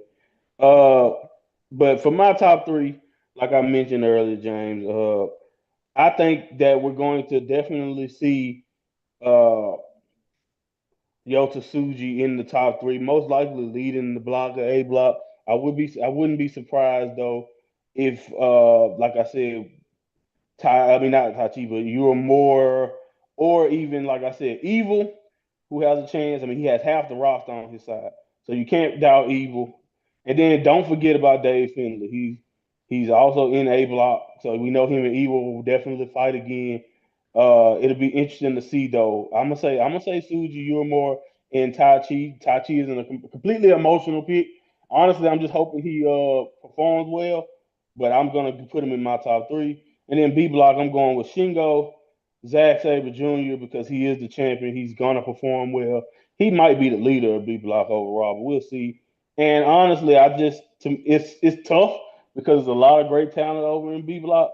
But I'm going to show the Umino to get that last spot because I just don't doubt them making him perform well. Now, to be fair, this could be the perfect opportunity for them to have a down year and him not make it that far. But I'm still mostly sure that Schultz will probably perform well enough to get into that playoff. But I think overall, we're going to get a final, in my opinion, of Yoda Suji versus either Zach Sabre Jr. or Shingo. And I'm going with Yoda Suji to win the G1 this year. And he seemed like perfect time, in my opinion, to give him that rocket and just send them off towards the Wrestle Kingdom main event. Or if they decide to do what they do last year and do it before that, I don't know. You never know, but I just think that it's time now. Yoda Suji is in perfect position, in my opinion, to take off and do what I think he's meant to do. He is the leader of that new generation, in my opinion. Without a doubt. And Jackson G, to just give you an idea of my picks, top three of A block, I've gone Suji, Evil, and Finley. Top three for B block, Gabe, Zach, and Takeshita. But I reckon Takeshita is going to beat Zack Sabre Jr. And get through to the semi-finals to face Gabe. Well, no, come on. It will give us a title match later on between Zach and Takeshita. But I know you say no. Anyway, and the other and then the other semi-final will be Suji versus Evil. Oh, That's what I'll go for. And then the final will be Gabe versus Suji, continue on their feud. But that's just my idea. okay. Well, I'll Well, take a look at the I can lineups and give then you I'll send you my thoughts. I'm Yeah, going to have give a you look, the and random top three of A block you A don't have and to block give random. B. You can take your time. You still got evolution predictions to do. So I suggest you do Okay, yeah. them, and then I have a Yeah, go at you good. about New Okay. Japan in a couple of days' time. All right. Yeah, I'll send them to you guys. But yeah, I think Jackson, you're in a better place now, even with G1 picks. We've bang up to date with New Japan now. Like I said, it starts Saturday. We're in a good place. We all understand what's going on, I think. Yeah, I mean, I do feel more well prepared going into this. So that was probably with the help with this podcast too. Well, what can you say? And Gina, like I said, have a think about it because this is maybe think outside the box, but then again, maybe not. I mean, I will definitely try to think outside the box, but I also am not going to lie and saying that I'm probably going to go with a lot of my favorites, because I know them best, So I'll do my best. I'll take a look at the lineups and truly think about it. But if I'm not sure, I'm just going to default to my favorites. Hey, no problem. That's what I've done. And Monty, finally, was just your thoughts on New Japan. We do it with WWE and NXT and AEW. So, what are your thoughts on New Japan? I know it's not what you fell in love with. Maybe New Japan's put on a bit of weight. No, I shouldn't say that. What are your thoughts? Yeah, you did right not going there. Yeah, I I know stopped. exactly where you're going. No, I mean, I'm not. I don't necessarily. I think at first, uh, like I said, it was a transitional period for a lot of people who are already used to a lot. But I think once I kind of sat back and looked at the comments and just got back into that mode of, you know, watching New Japan from the unique perspective that I had. Even AEW has helped in a sense because like I harbor a little bit of resentment in my opinion towards what AEW was becoming, not for any fault of their own. They're just doing good business, but like I said, they are by far that second option that New Japan always was for me. And for me, for a while there, when New Japan was at its best, and had a lot of the foreign and the Japanese talent. For me, New Japan was my number one option for great pro wrestling before WWE kind of started to get their shit together in a sense. So I have a special place in my heart for New Japan. So like you said, it was always going to be difficult when you see so many of those people that you watched and you've seen develop either retire or choose other places to work. And it was an interesting period. But sitting back and watching the comments and just listening to a lot of those impassioned speeches and a lot of those different perspectives on where New Japan is headed, and also just watching the product again. I still think New Japan offers something unique that the other products don't offer, even with AEW's you know, not necessarily, like I said, not that there's anything wrong with this, but even with AEW collecting the talent that they have, I still think New Japan has found a way to still be uniquely themselves. There's nowhere else you're gonna get some of the stuff that we see. We talked about it today. The faction turnover, just the honesty and the cursing and all of that of the energy behind the backstage promos. You're not gonna get that anywhere else, and that's always something that's gonna be kind of unique to New Japan, and something that I don't want to take for granted just because the faces are a little bit different or the focus is completely different than what it was. Is New Japan perfect? Is it where I would like it to be? Or, like you said, is it what I love when I watched Shinsuke Nakamura versus AJ Styles many, many years ago and made me a fan and, with Naito and all of that? Like, no, it's not that. But I don't think there's anything wrong with the product either. I think it's just different and it's becoming something else. We're in a transitional period, and it's gonna take a while for them to figure out exactly what type of focus that they want to be now that they don't have not only the Ace but Okada and like Naito. You got so much change happening. It's hard to develop an identity, but I do think New Japan is still uniquely New Japan, and as long as they offer that, I will always keep an eye on them, always come back just for that experience alone. So I'm in a way better space than I was the last time we did this. But anything can happen. They can screw all of this up, and I'll be very, very angry in like the next time. When we review the G1, I'll be Mhm. very, very pissed. We'll see. We'll see what happens.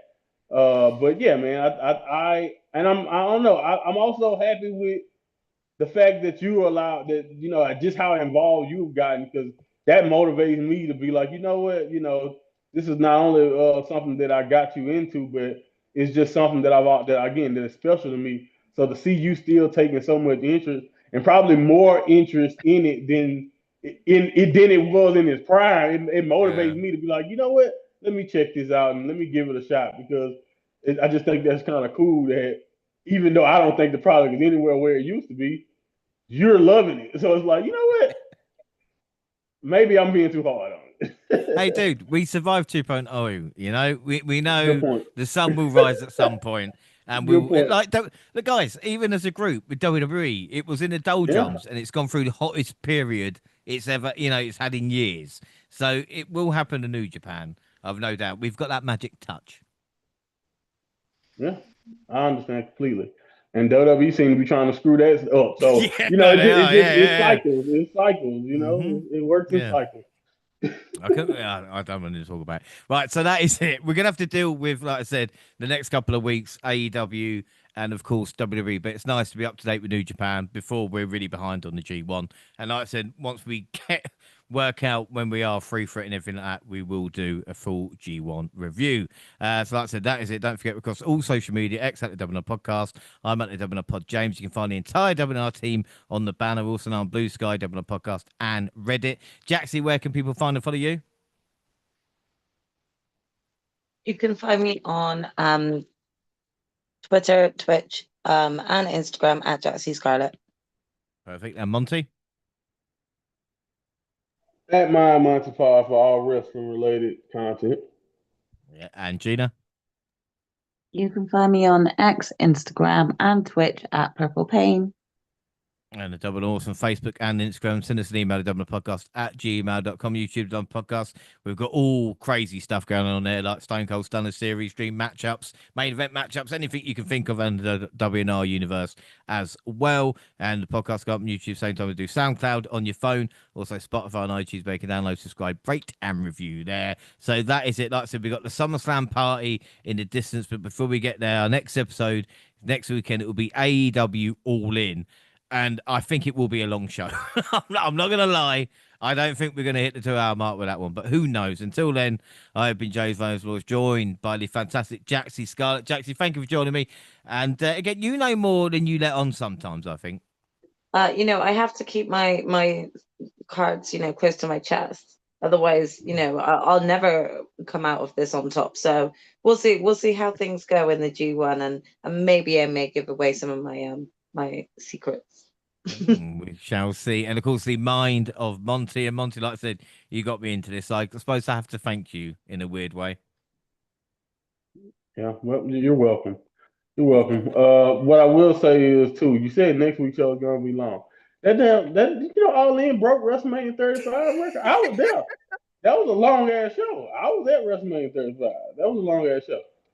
Yeah, it hit the 6-hour mark. It did, but I mean, the podcast won't be that long. I'm sure it won't. And of course, the genius of Gina. Gina, I hope you enjoyed it and caught up with the G1. See what I did there? See what I did? Yeah, I definitely got what you did there. But yeah, I definitely enjoyed catching up with all of this, and it's definitely been a lot of wrestle overload, but I'm here for it, and I look forward to doing some more. All In's going to be a long one, so just strap in, guys, and get yourself some snacks. Exactly. I mean, they don't even have to watch it. Just listen to us. We'll wrap up everything in a nice little bow.